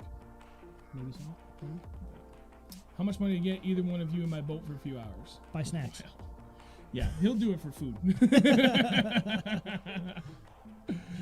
Still, talk to me offline. We'll figure it out, buddy. Ooh, John, I like that. I drove out with boat 16 hours. Not a fun ride to the boat to Michigan. Oof. Yeah, that's a long drive with a boat, dude. You're a champ, Kevin. I thought about doing that. Like, we were talking about that earlier this spring. Like, we should go to Gunnersville or something. Oh, God. Like, 20 hours drive. I think we should just go to Oneida, honestly. Oneida would be sick. That's doable. It's like 2 hours closer than the river. I think Oneida, with stops in the morning, would probably be like a 5.5 hour drive. That's nothing. If we're gonna do that's that, a lot, but it's nothing to go that far. I could do that in a day if we were to go the day before, grab a hotel or something. Yeah. Sleep, get up and fish that morning, and then drive home that day. Like that, I could do. Or drive home the next day. Or even better, fish the whole day and then leave late the day before, fish all day that day. I mean, sleep in or whatever, even fish for a few hours and drive home, but not like make it a super long day. Let's do that. That'd be great. We'll make it happen. Oops. Oh, dude, Oneida, smallmouth freak. You're gonna turn into a largemouth freak. Dude. He caught that 7.5 at the Brian. He was like, this stupid thing. This fucking green looking thing. He just like talked about it so casually. Is that why I caught a giant? I'm like, how big is a giant? 7.5. I'm like, how is that not a bigger deal to you? Is that why you let me catch that 4.5 from under your boat? He just scoffs. He's like, 4.5. All right, what else do we have to cover? It's 9:17. I've got, hang on, let me separate. So, I guess on the topic of Shaller. Ooh, let's talk this, because we can both talk about that. You're next. I mean, you had said when you got here, before we started the stream. Why didn't I bring that? Yeah. All right, because I know you want to talk about that. Shaky head. That's something we can talk about. There's that. Just use them. These things. Actually, shaky head with these killed it that day for us. What did we get? Over 40 before? Between the two of us, we had almost 60 fish, I think, for the day. Before sundown. Oh, before sundown, we had 40 fish. Yeah. Over 40 fish. In 3 hours? 2 to 3 hours, something like that? 3 hours, yeah. Yeah. There's insane. a point in the post spawn where shaky head is killer, and especially in and around rocks. Like when you know the largemouth they've bounced out, right? They've recovered and they're coming back up to start feeding, and especially between like 2 or 3 weeks into recovery and leading up to the bluegill spawn, dude, I don't know why, but a shaky head in and around hard structure absolutely kills it. I am more of a finesse worm kind of guy. Zoom, finesse worm, like that's it. Or reaction innovations, flirt worm.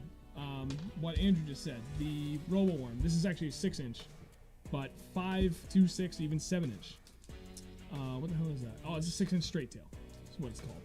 Those are the ones I was using. Yep, that's a laminate, dark green pumpkin with a chartreuse stripe on it. Like that was killer. I like anything dark, green pumpkin. Sometimes a little bit of color to it. Like this has got some purple and like bright green emerald flake. Like it's just killer. It works great for smallmouth too, but especially for largemouth, like you throw like a magnum trick worm. I've got it's over here somewhere. I have a zoom trick worm that's like a 7 or 8 inch. That'll throw in like a 1/4 ounce shaky head. Largemouth, love it. Killer.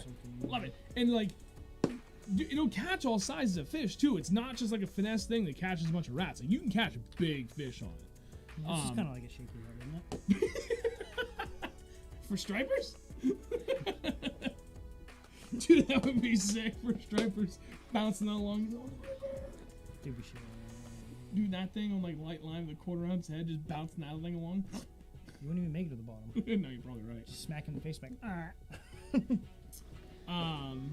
Yeah, and then as John said, Smalley Beaver and a shaky head. I know you guys love that. A few other guys I know absolutely love throwing that.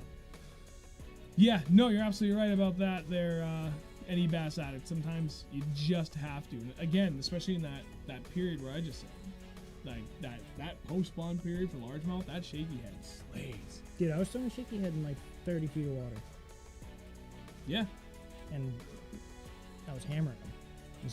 It's killer how good it works. Smallmouth Creek said Oneida, St. Lawrence, Ontario, Champlain, I'll go anywhere. So all of the above? Good. Yeah, the flirts too, John. Cookery too. Bam. Early season, do moving baits seem to be more productive than soft plastics like drop shots, Ned, shaky head? Define early season. Pre-spawn? Define early season. Like, I'm at that point where my seasons are in 5-degree windows. Pretty I much. break it down that narrow for the whole damn season, the whole year. So you're gonna have to be a little more specific for that. So for me, like below 50 degrees, I want drop shot, Ned, shaky head, like things like that, like bottom contact, super slow moving stuff. Low to mid 50s and up, moving baits start to become much more prevalent. Big John, Champlain, we need a plan. Sean D, TJ, Big, yup. We'll make it work. I want to go up multiple times, dude. I'll even do day trips. It's only 3 to 3.5 hour drive, depending on which end we're at. Even the northern end, I can make in actually less than 3.5 hours. That's pretty sweet. Donk Swampy. Struggle with a shaky head. Always do better at drop shots, Deads, Texas rigs, Tokyo rigs. Just gotta, I don't know, man. Throw it around hard structure. Bounce it. Like literally shake it as the name implies. Like with your line, like semi-taut at its tightest, just bounce it along. You know, at that point you're trying to make the tail do all the work. That's just dancing along the bottom. You did something different last year. What did you do? On what? The shaky head. Were you doing better just dead sticking it like you usually do with everything else? Mm-hmm. Yeah. No. What were you doing? You did something different that day. Maybe it was just the color. I think it was just the color. But I was like, kind of pop. And then sit. Like just kind of like shimmy, because when you're coming across, it's like shimmy. And then when you really pop it, it kind of folds in half. Right. And it comes back down. Yeah, and that's the benefit of, like a worm like that. I mean, look at that. It's a 6-inch worm. I mean, I nicked off like a 1/4 inch because it's easier to thread on a little screw lock on that hook. But look at how much of that is behind the hook shank. So when you're working it, like there's a lot of wobbly sausage there to dance around and entice those big ladies. Inappropriate.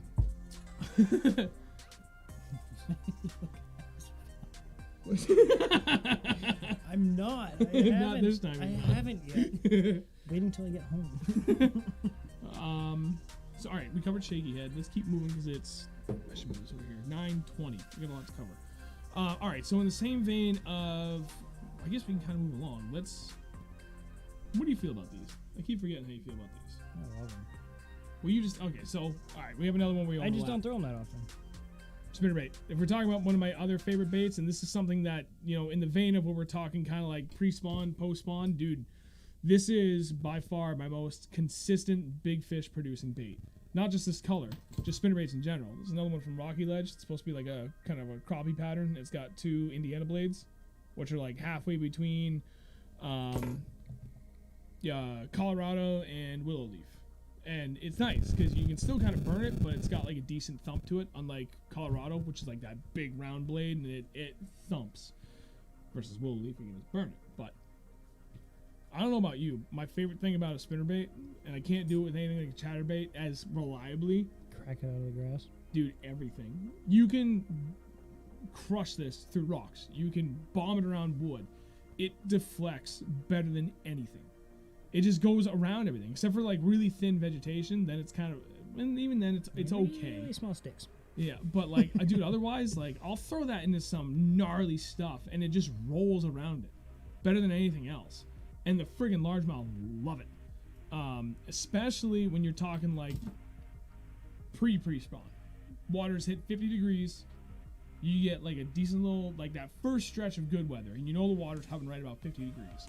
And they want to move up, and you get a few days of warm weather, maybe some rain, and dead consistent wind. Dude, go find that wind-blown bank and burn that. Maybe not burn it, but like, dude, you can move it and hold the F on. Oh yeah, dude, it's so good. It's a lot of fun, especially like ripping them around points, like shallow points. Big just time. Ripping it right across that. Oh man. Yep. Talon. Holy crap, dude. I haven't heard from you in ages. Picked up red spinner for spraying. Think it will work. Not a spinnerbait guy. So I picked up the same, and I haven't got bit on it yet, but I only got it last winter, so I only got to fish it a little bit last year. But I feel like it's gonna work. I actually have one tied on for tomorrow too. I'm fairly hopeful. Only because of the specific conditions. It really depends on what water temp's going to be. Tonight, the overnight's low is supposed to drop into like the upper teens. Yeah, dude, it's going to be cold. So I'm not really sure how it's going to go, but we'll see how she goes. Yes, Jasper, exactly. Spinnerbait over vegetation. What did you say? Where do we go? Where do I like to go? What do I like to do? Home base. Yeah. When the wind's ripping. Where do I go? I know exactly where you go. What's back there? One corner. Yep, because why? What's back Full of there? vegetation. Yeah, bingo. Dude, that old lily pad beds. And it's right next to deep water. Yep. And it's right next to a bank. Right next to It a has heavy some spawn rocks flat on too. it. That's like a high traffic spawn flat too. Mm-hmm. And they just move up and they hang, and you can just roll this thing by them, a million miles an hour, and they'll come out, they'll run it down, and they'll truck it all day. It's fantastic. Those fish are fast. Like really fast. Insane. Damn, Talon. Well, that sucks about the Rona, but hey, at least you got your first bass. Oh, right. Sorry, Carl. All right. So, all right, we covered spinnerbaits. Let's talk about this. Another thing I really like, and this is really good, like all year, and I've been doing this for, 5 or 6 years now. Swim jig with a swim bait, and that's like a 5-inch swim bait on the back, and you can kind of go whatever you want. Like something like this with a pretty big stout hook, I won't go smaller than 3.5, and even 3.5 is like kind of on the small side. Like 3.8 really is ideal. Upward, like, dude, you can throw, if you're feeling really frisky, a 6.8-inch Kitech on the back of that. That's a big meal. All right, TJ, smallmouth, have a good night, buddy. Bye, TJ. I had a red diver rod that someone was very careless with and they lost on me.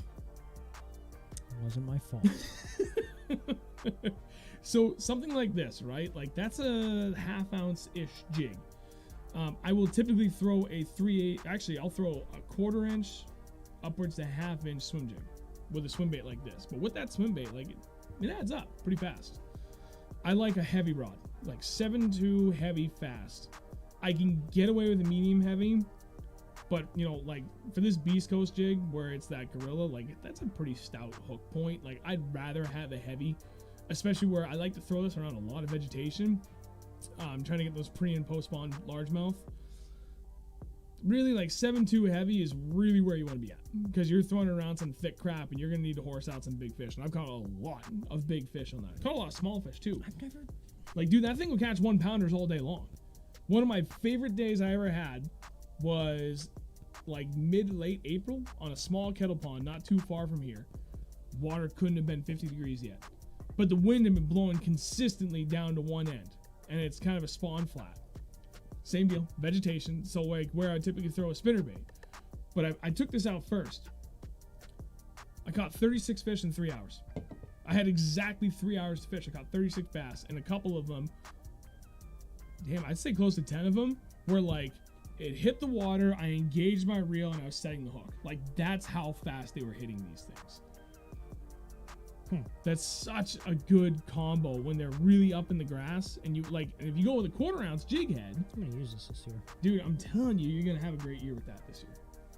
If you go with a 1/4 ounce, or if you can get away with it, like even a 1/8 ounce, because that swim bait itself is gonna add a lot of weight to it, and it'll pull it down, but not too fast. Like you can work that through some heavy stuff, dude. It just kills it, and you can fish it super shallow. If you know they're up shallow and they're in the vegetation. And especially if they're chasing bait fish, you need to be throwing that. I promise you will not regret it. Down, it's not bad though, dude. Throwing a pitching rod, yeah. Justin, yeah, exactly. 7.3 heavy fast. Yeah, and like I know guys that'll fish that on braid. I just really like the feel of straight 4-0. But I'll go 17 to 20 pound on this, and I'll throw on that stout rod, and I can like hit it hard. Yeah, I'd probably throw that. Probably 20. Yeah, like that, dude. Like that's it. Like 20 pound on that is like such a good sweet spot for it.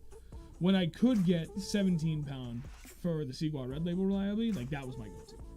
But that was my go-to for spinnerbaits and stuff too. Like 17 pound is killer. It's great. Wait, with Sean. All right, Sean. Have a good night, buddy.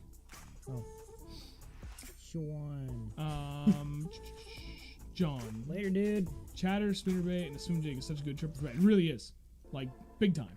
If they're going to hit one of the three, like when you get to that money point time of the year, like low to mid 50s, really like the largemouth are moving up and they're starting to feast, dude, you're going to kill it on any one of the three. And I will have all three tied on when I'm out there that time of year, and I'll figure out which one they want real quick. It's rare that they won't absolutely hammer one of those three. Yeah, Talon, 14 to 17, really can't go wrong. 14, little light when you're throwing like heavier stuff like this, especially on a, like a stout rod. Although, I mean, really, it shouldn't be. It all depends on where you're throwing it. If you're throwing in vegetation, then you're definitely going to want some heavier. But if you're just throwing it out on the flat, yeah, the 14 should be fine. Yeah. Damn, I don't know what else to cover for that. That's pretty much it. Like, that's more of my shallow water thing, though. If I'm throwing that, like, that's my largies, shallow. I'm never throwing a skirted swim bait like that for smallmouth. Not to say it couldn't work. I just never have had done that, because literally anything else I throw for smallmouth has worked that I've never had to even think about busting that out for. Maybe I need to think about it. I don't know. Sorry. This. I might try this tomorrow. Should. It's such a good color. I just like grabbed like two random things I had. Now the more I look at it, I'm like, I really like that. Yeah. I thought that was the combo you used. No, dude. I just like I happen to have that's what I would that swim bait was up in the box over your shoulder, and that was the first jig I grabbed out. And now they're really looking at it. I'm like, that should be a good combo. That's really good. Hey, look at that, dude. Look at the little those and that. Mm-hmm. It's the same thing. Dude. Well, I'll just probably try that. Where we're going tomorrow actually is a good amount of vegetation too. Good. Crawl that down there. Well, I'm just gonna leave that for tomorrow. What else? Talon, still need to get on some smallies this year. Yes, sir. Yes, you do. Daniel Hendrick, underspin shallow in the weeds on a flashy swimmer to keep it weedless. Yeah, dude, I have. What the hell do I have? I have 2-aught flashy swimmers or the 3-aught. They're small. I have all of them. Like pretty much every size flashy swimmer you can get, I have. I've done better on the bigger ones, but I like them. Before we go to the next bait, Alex Monty, tips for smallies on Winnipesaukee. Yeah, don't go there. Thank you. Yep, I was gonna say you know the answer to that. I'm gonna let you go ahead. Tell them. Elaborate. You want to catch smallies there, Or do you want to catch rock bass? or do you want to catch rock bass? Because you're gonna catch more one than the other. And there's not going to be smallies. I know a few guys that say, like, midsummer. There are good fish in there. Dude, you just I got to don't even know really put the anymore. time in to get through the rock bass. I've been paying attention. I am not willing to do that. No, that's the thing. Like, if you want to go for smallmouth, don't go to Winnie. We went there one day last year in the summer for smallies. We caught 100 I think it was over that. I think it was more than 100, over 100 rock bass. rock bass, and maybe 6 smallies. I think we caught a few more than that. I think we actually had close to 10 smallies between the two of us. But whatever. Regardless, it was Yeah. dog shit. It was impossible. It was bad. Horrible. Like, Not fun. no, and it's gotten really bad in the last like 6 to 8 years. And then you got to deal with the people, and then you got to deal with everything else. That's the worst part, is the people. Horrible. At least on Sundays. Saturdays until about noon, not too bad. Like literally any day during the week, you're fine. Sundays, dude, just avoid it like the plague. I've been there twice. I'm never going back. Yeah. Unless we go for larges. For largies, off season. And I think it's gonna be good. Mhm. Or even during peak season, but then we don't have to hit the main lake, and there's plenty of spots we can hit on the outskirts, and it's not bad. Right. Unless we want to go from like one major bay to the other, then that kind of sucks. But at least it's not like sitting out there all day. But so I pay attention to a lot of tournaments, or pretty much every tournament that goes on up there, because I like to kind of keep tabs on like how good has it been in the Lakes region. The smallmouth weights the last 3 years coming out of Winnie really have not been impressive, like at all. It's been bad. I don't care what anybody says, like, dude, that rock bass or whatever it is. Maybe it's not just the rock bass, but the smallmouth fishing has taken a nosedive hard there. We the did last that few years. tournament. Who won? 15 pounds? Yeah, for 5 smallies. That's not good. No, it's not. No, dude, 8 smallies. Anything midsummer, everybody does eight fish. Was it 8 fish? Yep, it wasn't 5. Terrible. It's abysmal. Yeah, Jasper, you're right. Like there's windows where you can avoid it, and like, you know, midsummer the smallmouth will move down deeper than the rock bass will go, but it's just why bash your head against the wall? There's so many other like far better smallmouth fisheries in New Hampshire than Winnipesaukee. It's just absolutely not worth it. You think gobies will get an area? Dude, I'm waiting for the day that gobies show up in Winnipesaukee. And it's Winnipesaukee, exactly, Jason. I don't know. I don't know anything about gobies. I've heard that they're really bad for trout or lake trout, one of the two. I don't know what kind of trout, if it's just lake trout or rainbows or brookies, whatever. I just have been told, secondhand, that they're bad for trout, and that's what New Hampshire cares about. That's what all of our friggin' money goes to.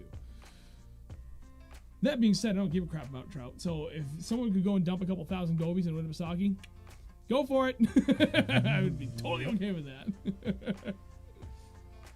Thank you, Lisa. Hey, and Lisa, thank you again for sharing the stream. Greatly appreciate it. Have a good night. Justin, how? When have you gone to Winnie? Dude, like, that's all we catch when we go there. Yeah, Rock I bass. don't get it. Whatever. There's like 1,000 other places that are better for it. Oh, hang on. I saw something about dock bass. Yeah, Talon, yes you do. Hey man, he's still cranking those out. Sturl, got lucky last year job site in Paugus. Dude, Paugus is good. Paugus is a really good area. That's definitely a spot I would recommend spending time on.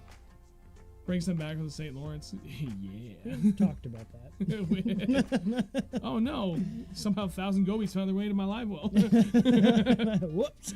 Oh, my entire hole is full too. Weird. Dude, like we were talking about that. Like some lakes in New Hampshire, like imagine if like a healthy population of gobies got in there. It'd be insane. We'd all of a sudden be kicking out 5 and 6 pound smallmouth on a regular basis. Easily. Big time. And, Like, and largies. oh yeah. Largies would be 6 to 8 pounds.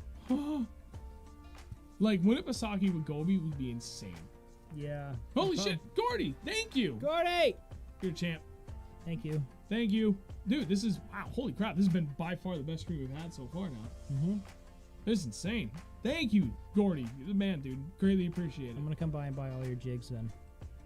It's- I always go there and buy all the black and blue ones, but I always leave one. Yeah, just the one. I'm going back tomorrow to buy the last one. Yeah, Jason, more weeds too. There's gotta be way more in there. Peter, you guys have come to fish Little Sebago in Maine this year. Last season there were 25-pound bags caught of larges and smallies on 5 fish. That's damn impressive.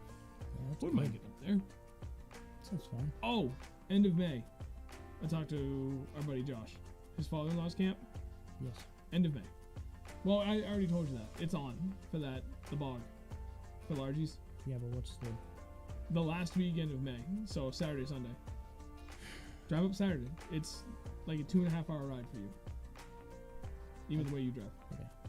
You get out, you come Yeah, out, plenty of time. I to drive have- slow, okay? Yeah, you get there just in time. Dude, we could go out and fish at night. Forget it. With these? Dude, there's so much vegetation you might not be able to. It'd be worth a shot, though. I would totally go out all night just to be able to fish it. It'd be great. Dude, did you see that? Something fell out of this. What? Jesus Christ, things falling apart. All right, what else we have to cover? It's 9:40. Junk. Ooh, all right. One of the things I want to talk. What else do you have? No, it's your turn. What didn't you cover that you have over there? This. Oh, all right, go. That's it. it. That's all you got left. This And is then the I'm gonna do last some thing. honorable mentions. This is my favorite bait. Favorite big bait. Big bait that I have thrown night fishing. And missed the biggest fish of my life on this thing. And I will never stop using this thing. This is going to be... I have had other baits that I do like the... what is that? The bullwake? Yeah, bullshad, bullwake. Bullshad bullwake. That thing was awesome. But this thing, it's so loud. They just did it right the first time. And I'll just keep buying this. Same color. I love it. I know the inappropriate name for it, but I forget the real name for it. Morning Glory or something like that. Sunrise? I don't even Inappropriate name? remember.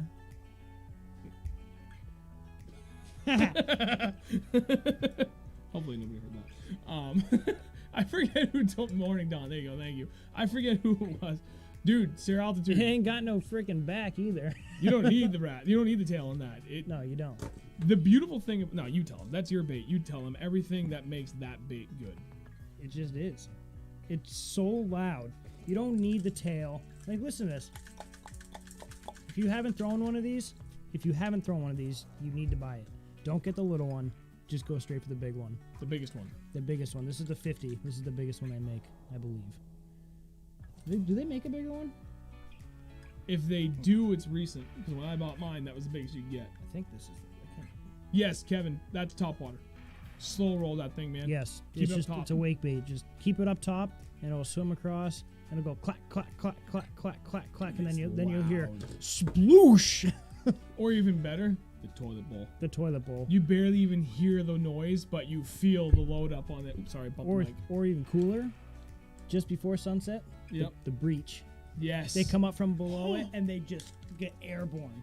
We've seen a 4-pounder get airborne on a rat before. It's the coolest thing. Carl, I'll have to come down. You're going to have to tell me which John's Pond, 'cause I know there's like 4 down there. We've been on one of them, but you know me. If you guys watch any videos, we don't tell people where we've been. So, Right. Holy crap, Travis made it. Travis, you keep that code name for him to yourself, okay? Travis is from Empire Jerky. I know who he is. Wait, the code name for mine? Yeah. Do I have one? It was gonna be hashtag better at fishing.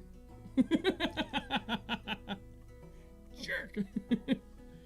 Travis, you got plenty of time. We're probably at least 20 minutes away from being done with this. We got a few more baits to go. Well, maybe not. I don't know. I'm gonna actually chime in on that. Like,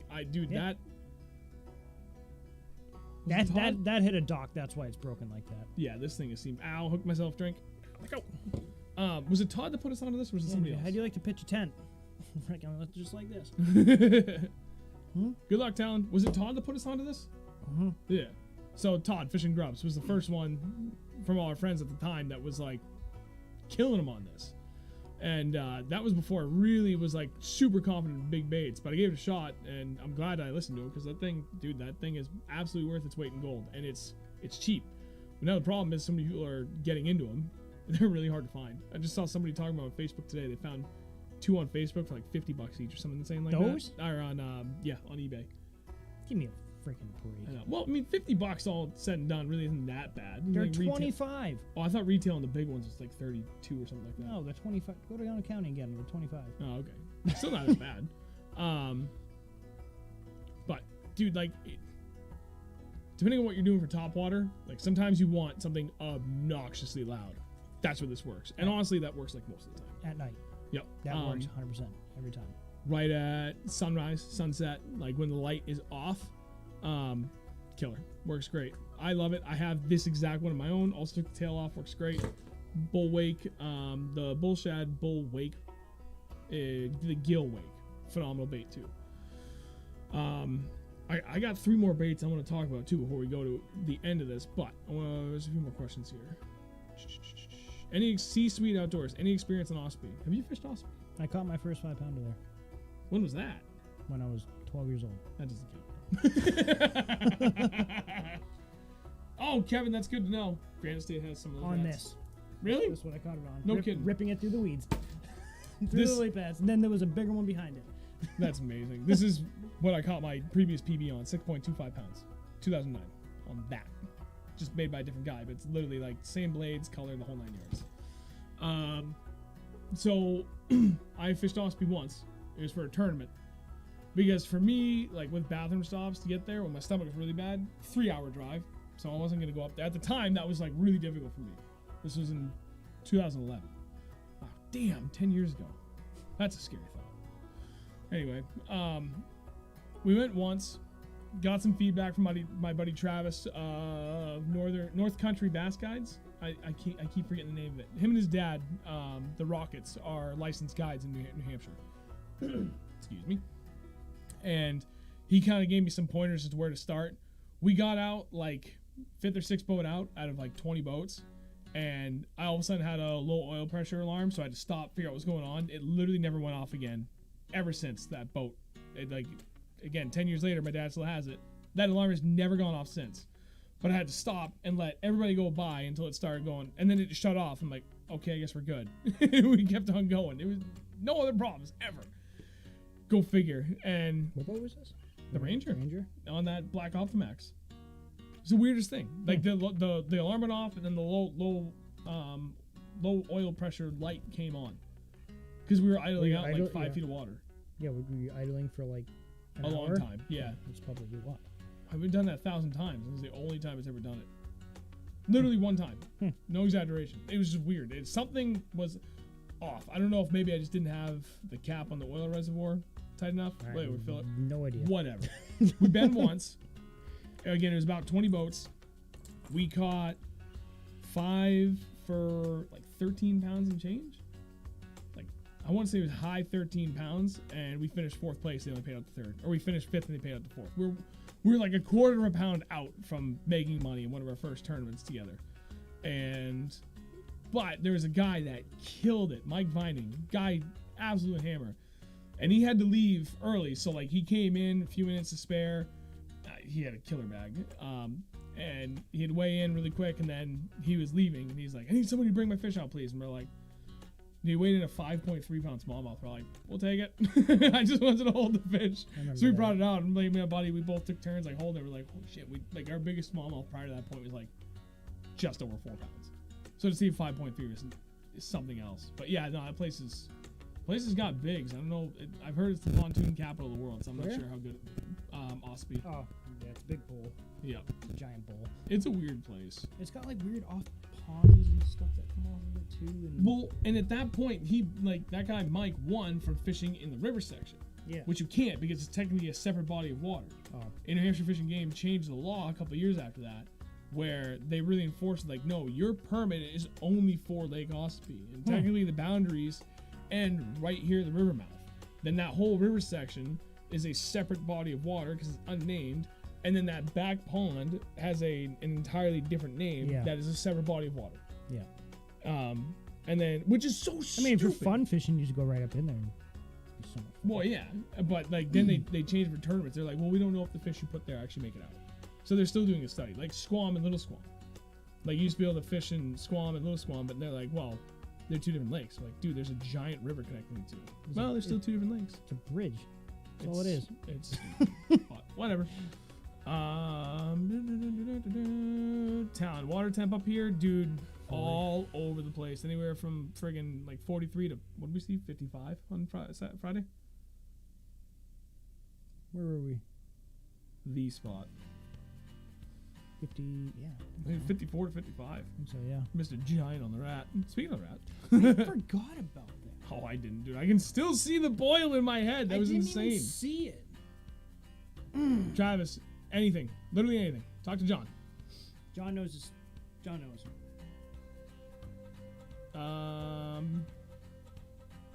Yeah, talk to John. Tell him what you like to do most often, and he'll get you squared away. He'll get you covered, man. All right, 950. What else do we need to cover? I've got a few things. Honorable mentions. You do that one, and then I'm going to do this one last. What am I doing with that? You want me to do it? I'll do it.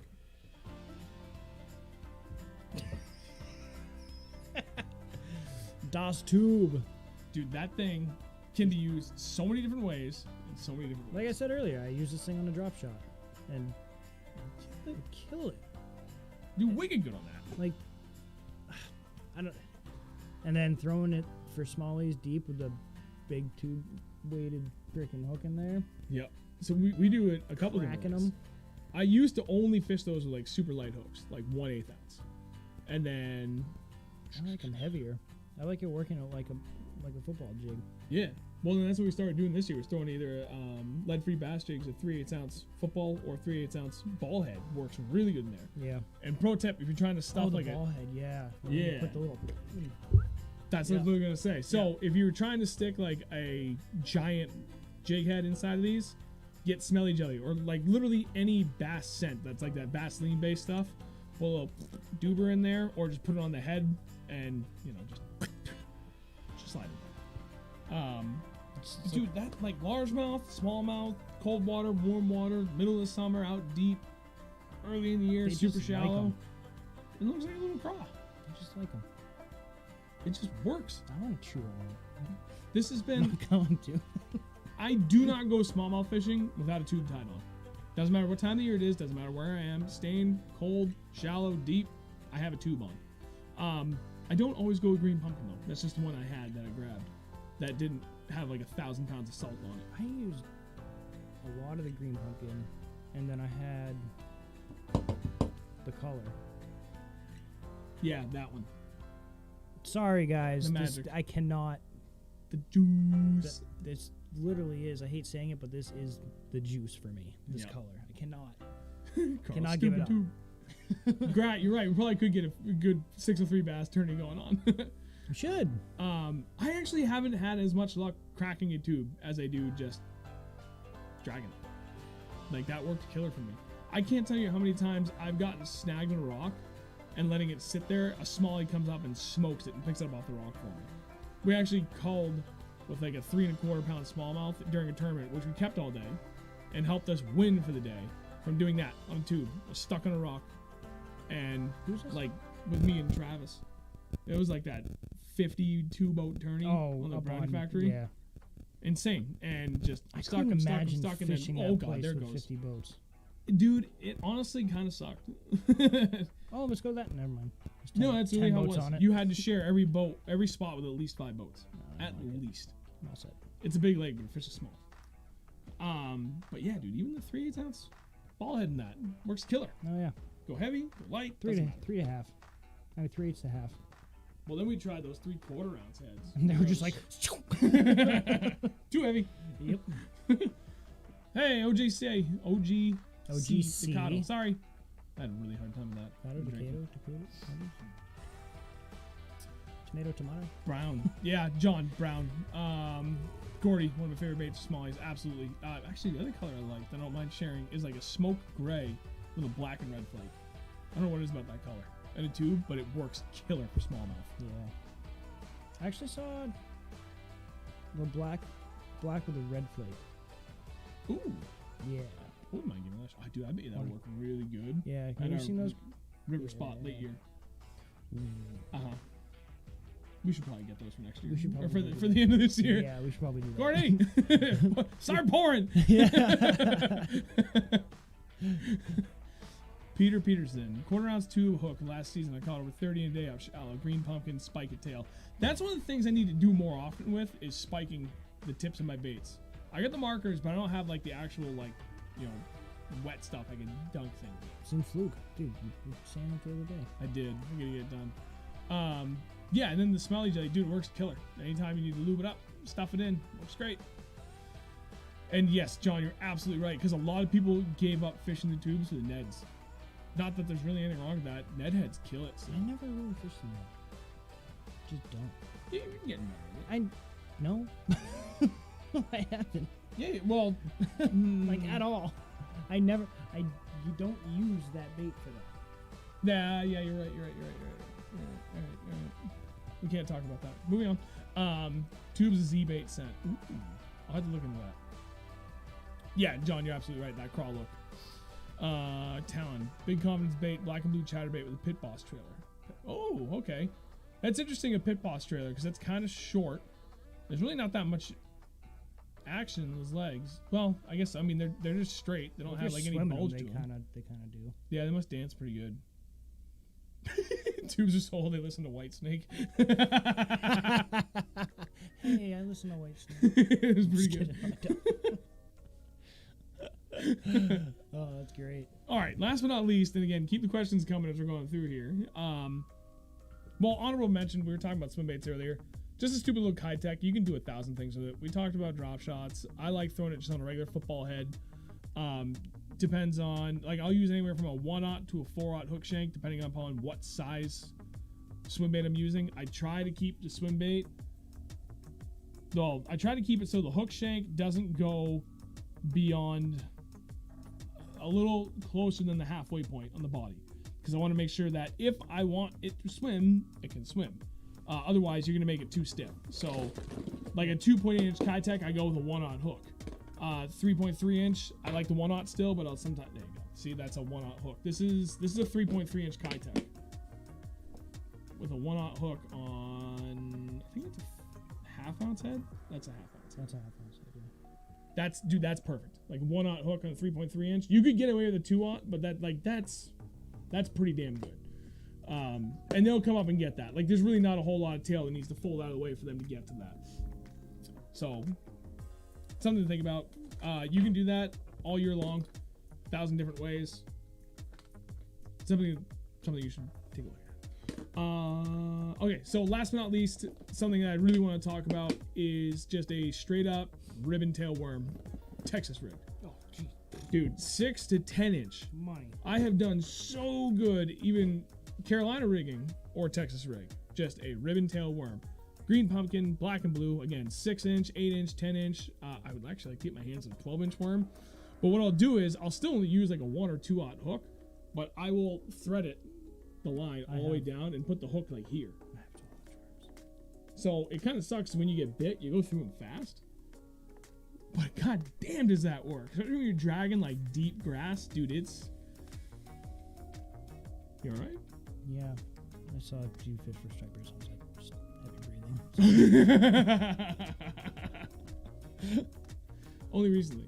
Dude, like, if you're looking for like a nice slow method, you like doing Texas rigging, dragging a jig, whatever, like just a big old ribbon tail worm with a light bullet weight hook, Texas rig, or throw it on a Carolina rig with like an 18 to 24-inch tag. Yeah, bingo.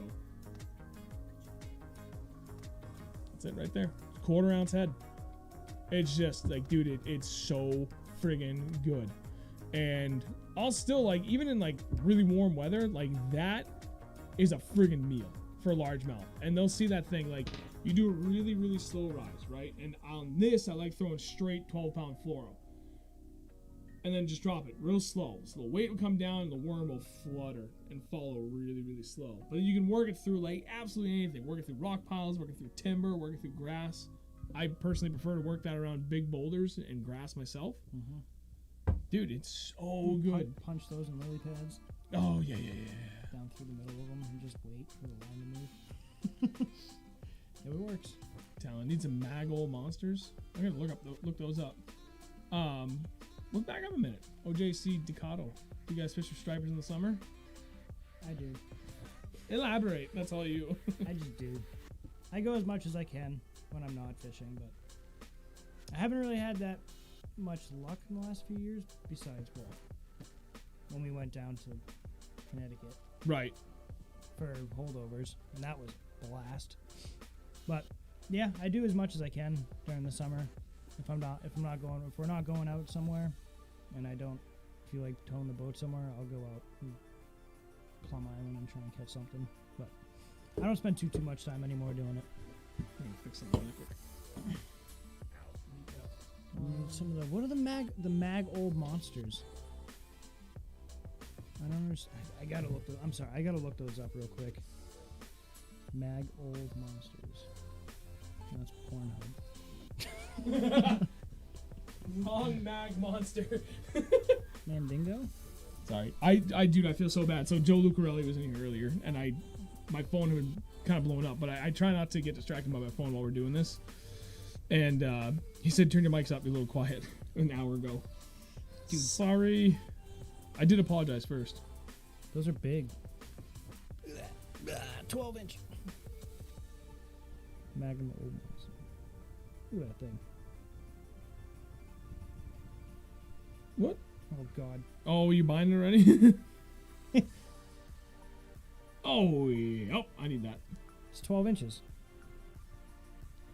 Those are sweet. I'm going to get some of those. Yeah, the zooms, yeah.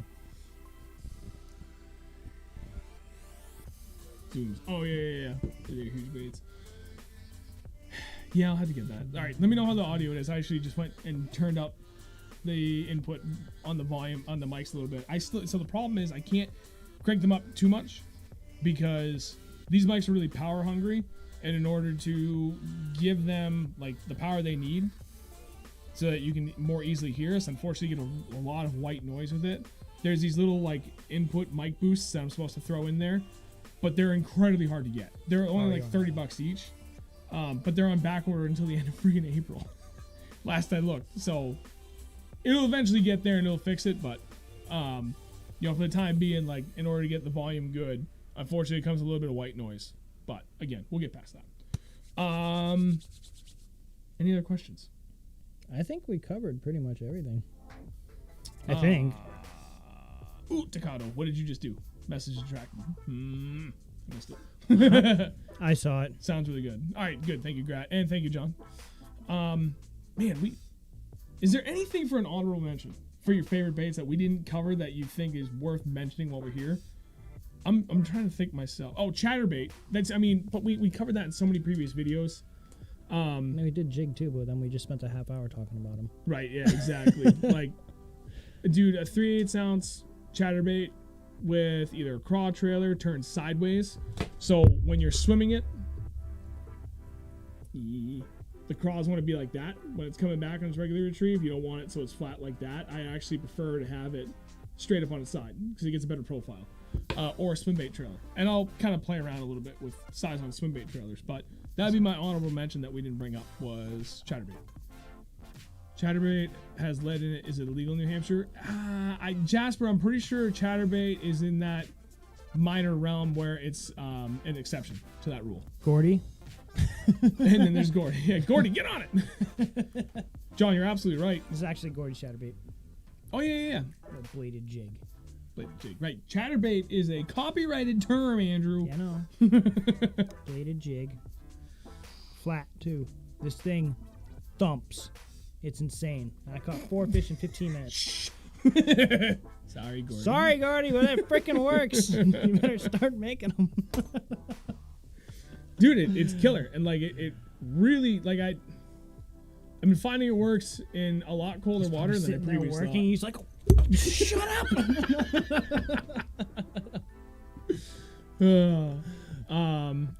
Yeah, no, Talon, absolutely try it. Spook! Yeah, so I should have mentioned a spook. But it's something that I really haven't done a lot of in the last, like, 5 or 6 years. Used to do it a ton. And I did really well with it. And then I kind of let it fall by the wayside. I almost brought out the Whopper Plopper. That would be my honorable mention. The Whopper Plopper? Yep, I do really good with, like, the whole range of sizes of Whopper Ploppers. That's been really good. But yeah, spook used to be wicked good for me, especially small. I almost brought a spook with me too. I have them all over there, but well, everybody knows what a spook in water probably looks like. John, 30 of those fish I caught was on the chatterbait mini. Nice.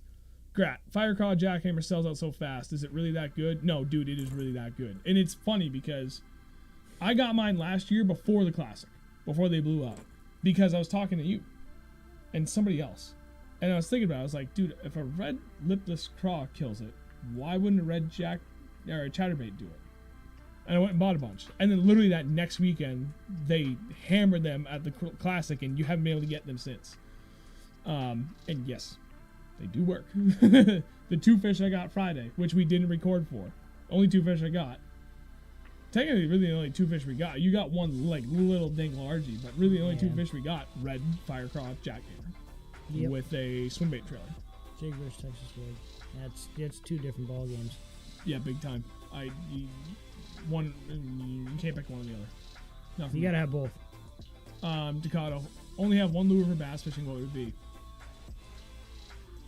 1 lure for bass fishing? That's a no-brainer. The jig. Bingo. Ice out to ice in, man. You can catch them on a jig. And you catch bigs. With ice on the water. Jigs catch bigs. Bingo. Kyle said it earlier too. Yep. Oh, hang on. There's another message there I'm trying to find. Sorry, guys. I'm backing up. Mouse, where are you? Where's my mouse? Oh, I just saw it. For a brief. There it is. Hey. Dude, mouse, what are you doing? It's probably dead. It died. Spit everywhere. Nice. I missed it. Oh. No, we got everything.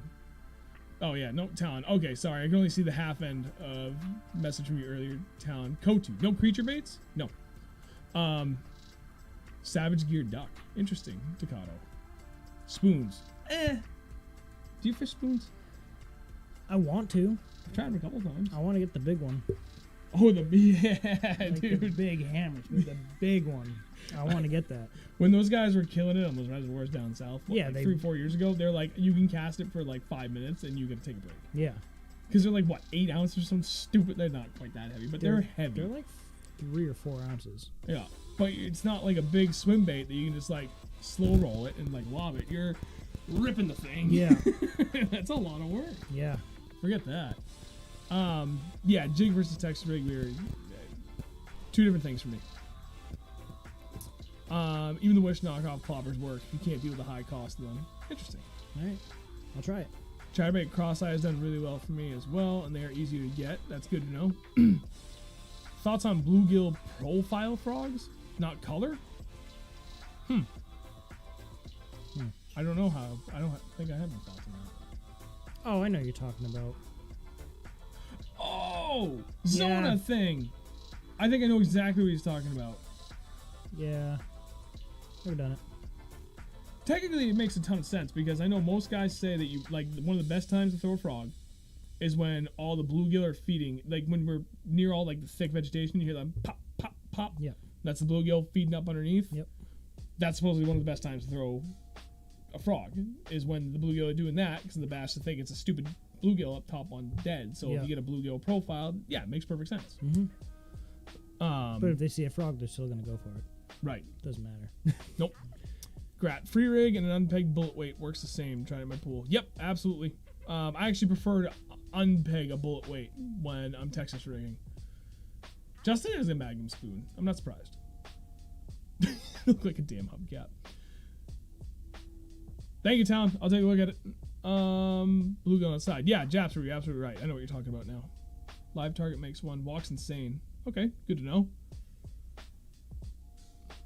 Nice, Justin. Justin, how much does that spoon weigh? We were just talking about it. We couldn't remember. I'm curious. Big.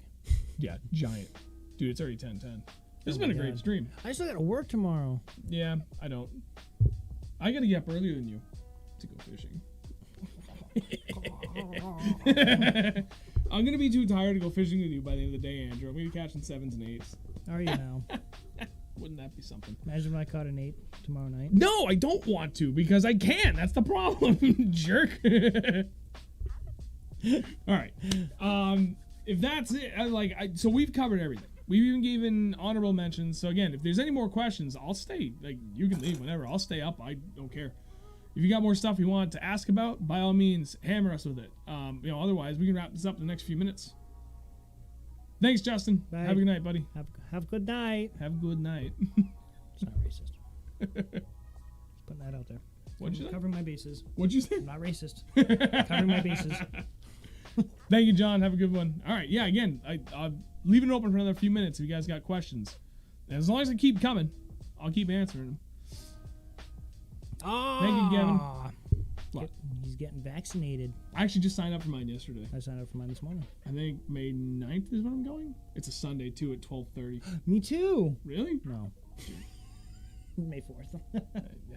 It's the only time I get was a Sunday. I was like, of course it's got to be on a Sunday, shit, right my in the middle of birthday's the day. coming up. May 1st? Mm-hmm. Oh, yeah. Month away. Damn it. Thank you, Bob. I have not. Peter, I think he has. Fly fishing for trout? Yeah, I have. It's something I'd like to try. It's fun. It's a lot of fun. I'll do it. There we go. Oh, nice, Kevin. I have no idea what I'm getting. I don't know. It's going to be the Pfizer or the Johnson & Johnson or what. Thank you, Donk Swampy. Appreciate Later, it, buddy. Swamp Donkey. Donk Swamps. Swampy. Donks. Swamp donks. Swamp Donks. Good luck with the town. I've heard, pretty much everything. Screw you, John. From what I've heard, no matter what shot you get, the first shot is good. My wife actually goes for her second shot tomorrow. She's a little nervous. One of the guys on Dragon Custom Tackle just got his second, same one she's getting, the Pfizer. And it kind of wiped him out for the day. Headaches, really tired. But that's the worst I've heard so far, so should be good. Yeah, my dad just got his, so tomorrow he might not work until, he's not feeling well, so. It's a slow day for your dad. He'll be an hour late. Yeah. Takato, thank you. Greatly appreciate it. Have a good night. Favorite piece of gear y'all own? Can't be the Ultrex, though. Oh. Favorite piece of gear. Sean. Everything I show you for baits is mine, but it's also his. Literally anybody that comes fishing with me, free reign, man. I buy a ton of extra spot these are stuff mine. for that. Damn, favorite piece of gear you own? Gear? My FXR rain gear. Yeah. I've had some pretty good rain gear before, but I've never had a high-end rain jacket with tape seams and the neoprene cuffs inside, a really nice oversized draw hood, and then we both got the exact same $250 I think is what it retails FXR jacket. $275. I don't think it's over $3. Oh wait, is it the $350 one? No, it's $280. Okay. I would buy it again in a heartbeat. Yep. Dude, bone dry. Super warm. Mine, I don't know. Mine is not waterproof anymore.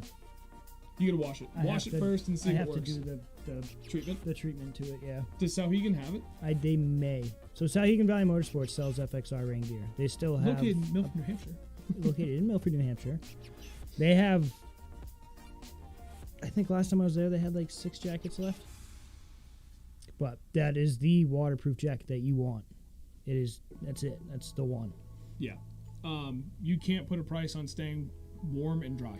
No. Above everything else. And that is important. And it cuts wind. It's his job. Perfect. Yeah, it's dude. Ridiculous. It cuts everything. Hold up. So, Brett Gagnon asked that about gear. Carl, what time of year? We'll come back to you in 1 second. Grat. Dude, thank you. I said it to everybody else. Couldn't make it 1 penny more. It's the way YouTube works. It's not them. I'm just kidding. Thank you very much. Thank you, Grat. Greatly appreciate it, man. Seriously, big time. We're getting really close now to that next upgrade for the stream. This is going to be great. Thank you.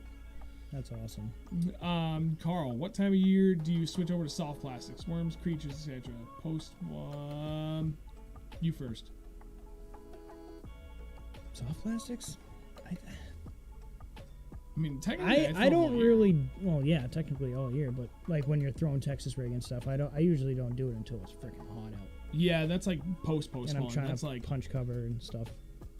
Water temps mid 70s. Yeah. The bass have moved out. There's lily pads coming out. Like everything's filling in. Bluegill have already done their thing. Right. They're done too. Like, yeah, pretty much post bluegill spawn. That's when I go like heavy with the soft plastics. Yep. Mouse. Where'd you go? Oh my god. Ah! I just saw it. See it? It went blazing by. Hang on. Oh, yeah, Jesus. there it is. That thing goes 100 miles an hour. I know. I gotta buy a new mouse for this stream. Thank you, Jasper. Hopefully you're still here. Have a good night. Ozark Trail soft plastic? Should No. do a tournament. Should I do a have tournament not. on Tourney X. I have not. Ozark Trail makes soft plastics? I haven't even heard of those. It's a Walmart brand, I think. Travis, I got this $20 jerk bait. Yep. Kevin, just got the Panoptics and now waiting to get installed. That can't wait. Nice, dude. Don't hone into it too hard. Our buddy TJ, smallmouth freaks, is on here earlier. He has said that there's plenty of times where like that is it, and you're gonna love it, and it's gonna pay off big time. And there's plenty of other times where it's gonna bite you in the ass because you're too busy looking at it and not putting in the time and effort to like really think away from that. Like that graph can give you false positives. So just keep that in mind. Don't let it bog you down. Otherwise, enjoy it because you're gonna kill it with that thing.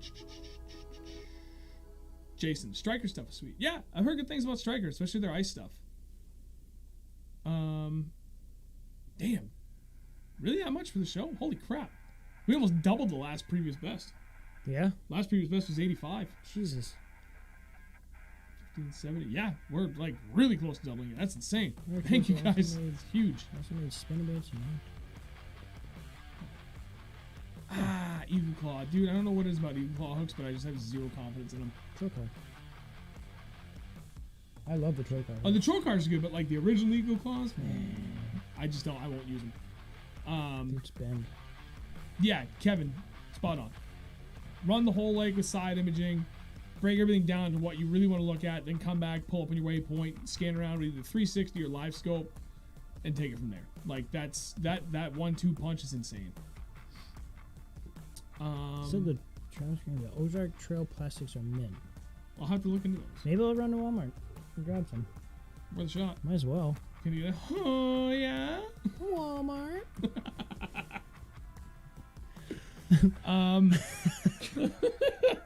Dude, John, that video when you were with Sean in his boat and Andrew's in mine, was like pretty from the good. shore, dude, I still laugh at that. I saved that.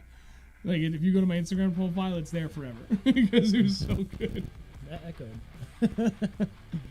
That was pretty early, and there's houses around that lake. Yep, it was amazing. Yeah, so yeah, the higher end laser sharps, those are okay, but like the original Eagle Claws, I don't want to touch them. I don't know that I necessarily agree with that sentiment. I mean, I understand it, but Downfall of New Anglers. Downfall 2 New Anglers, is that what you said? That one? downfall to New Anglers. I don't. Just don't get it. It's like any other professional sport. Like at a certain point, everything exceeds like that floor to get to that professional level gets further and further away from like the regular job. Yeah. That's just one other piece of the puzzle. You know, everybody said it about side imaging when it came out, and then they said it about Mega 360 when it came out, and Mega side imaging. Like, yeah, but honestly, the 360, it's worth every penny. 100%. So it's actually funny. Kind of like a. All right, John. Have a good night. Good night, John. Again, thank you. Thank you Greatly again. appreciate it, man. I'll just watch your Snapchat. One parting thought, expanding on the 360. I just watched a video, most of it, from Fish in the Moment, and he was talking about like what is your best bang for your buck on electronics, and he actually came up with like a calculation that is able to break it down, right, for how many fish are caught per hour, and there was a lot that went into that. He had 5 years of his own data where he was keeping track of every fish he caught that was 3 pounds or bigger. 2 pounds or bigger. Jeez, that's a lot of fish. Yep, and but specifically for like offshore structure, like fishing middle of nothingness. That's like the hardest thing to kind of learn for anybody. Like anybody can beat the piss out of the bank, but trying to get out in the middle, that's a little bit more difficult. Yeah. So And he combined all that with the same information that he found from Major League Fishing. Because now, this is his third year, I think they're doing it, where the minimum keeper size is 2 pounds, not just 1 pound. So he had like all that same information that he could pull from that. And they're like, with Major League Fishing, they keep track of every fish, like squirrel fish caught. So like he was able to compile all of his data and compare it with all the data he pulled from Major League Fishing. And albeit it was a relatively small sample size of information, it still all lined up. So like the calculation that he figured out was right in line with what the pros were doing. So it was even with a small sample size, a pretty damn reliable calculation for like a high level overview of this is on average what you can expect. And like 360 was actually higher score than most everything else, but like a lot of that depended on other stuff too. Like John, stop it. I'm just gonna give you that right back to you when we go for sushi. Go for sushi? When? Whenever you want. I want to go. John, plan it out for Monday. He's off, right? You're off on Monday? I think so. We're going for sushi on Monday. And then fishing. Oh, they're closed on Mondays. Damn. Thank you, John. John, we'll figure it out. Anyway, so like there was like side imaging bar none was like the greatest investment you can make. There's my pen. There's your pen. And then like side imaging was big. 360 was big because like casting accuracy. And that's the thing I always said about it is like you can pull up on a point, you can see everything. And you can make dead accurate cast at every time. Like, dude, sorry, I'm just trying to elaborate, but a very long-winded elaboration on what he just said. Like how valuable it is. John, have a good night, buddy. Talk to you tomorrow. My bud. Yeah, it's dude, it's worth it. And then if I had to do my boat all over again, I would still do it the same way. I wouldn't get live scope. I'd go side imaging and then 360. And then take it from there. Yeah. Because side imaging just breaks down water so fast. Yeah. And then from there, although if I could, I would go Humminbird because Mega Side is like a huge difference. Well, granted, I'm using Lowrance, the HDS series, so I'm kind of pretty far behind now with my graphs, but we're getting there. Thanks, Carl. We'll be back on next Thursday. Same yes, time. Sir. And I think next week we're doing a deep dive into jigs and jerkbaits. And if we're doing that, we're busting out the tank. The problem I have with that is I don't know how to easily show the tank. Because I can't just put it up on the table. Because the camera's going to be too far back and won't see it. We may have to actually go buy like a little fish tank. Just like a little octagonal one we can put right up here on the table. Slide it in. Ding, ding, ding, ding, ding. Drop a jig. It'd be fun. All right, we've gone off topic. It's already 10:20. Any parting thoughts? We're gonna wrap this up in 5 minutes tops because people are starting to drop off. I think we've got all our questions in. We've elaborated on a lot of things. We've covered a lot. As always, it's been another great stream. This has been by far the best and the most lucrative. $175. That's insane. That's insane. That the stream tonight doubled what we've made entirely so far in this whole series. Mm-hmm. That's nuts. Thank you guys from the bottom of my heart. Thank you. Like that means a lot. It's one thing to have people come in and like hang out and ask us questions and be engaged for 2.5 hours, but then like put your own money into it too. That means a lot. Yeah. I think it's gonna do it. Again, any last minute questions, get them in. Otherwise, we're gonna wrap it up. Call it a night. I'm thirsty. I was smart and I retied all my stuff earlier, so I don't have to do anything after this except go to bed. I was smart. I went fishing earlier. Shut up. Do anything. I cast like 5 times and they left. Talon, I'll take a look at it right now. Check your Insta. I'm gonna look right now. Why do I have to accept your message? I thought I was already following you. You sent me an imager link? Why would you do that? I swear to God, if I open this and there's a... Black dude's dick. You just sent a picture of a fish. It's a nice fish. Alright, figure it out later. Am I not following you? I thought I was following you. I apparently am not following you. Corrected. I knew I was following you at one point. What the hell? Alright, anyway. Holy messages. I received a message on TikTok. That's random. Oh, yeah. Alright, I figured it out. Thank you, Tom. Appreciate it, buddy. So, Sir Altitude, I actually asked him, and he said he's been asked by other people I don't know that I'll be able to get him on here, but I would like to hope that I can. Steve. Yeah.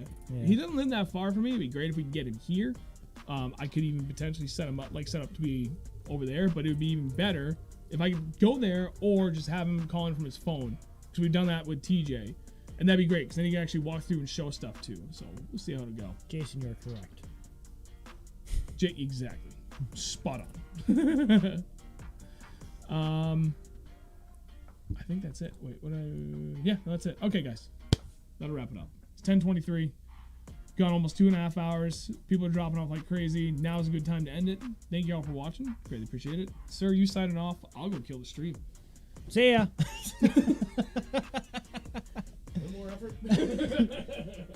Put this stuff to work. Go catch us some fish, or go catch some fish and come back next week and show us what you got. Until then, we will see you next week. Same time. Same bat time. Have a good week, guys.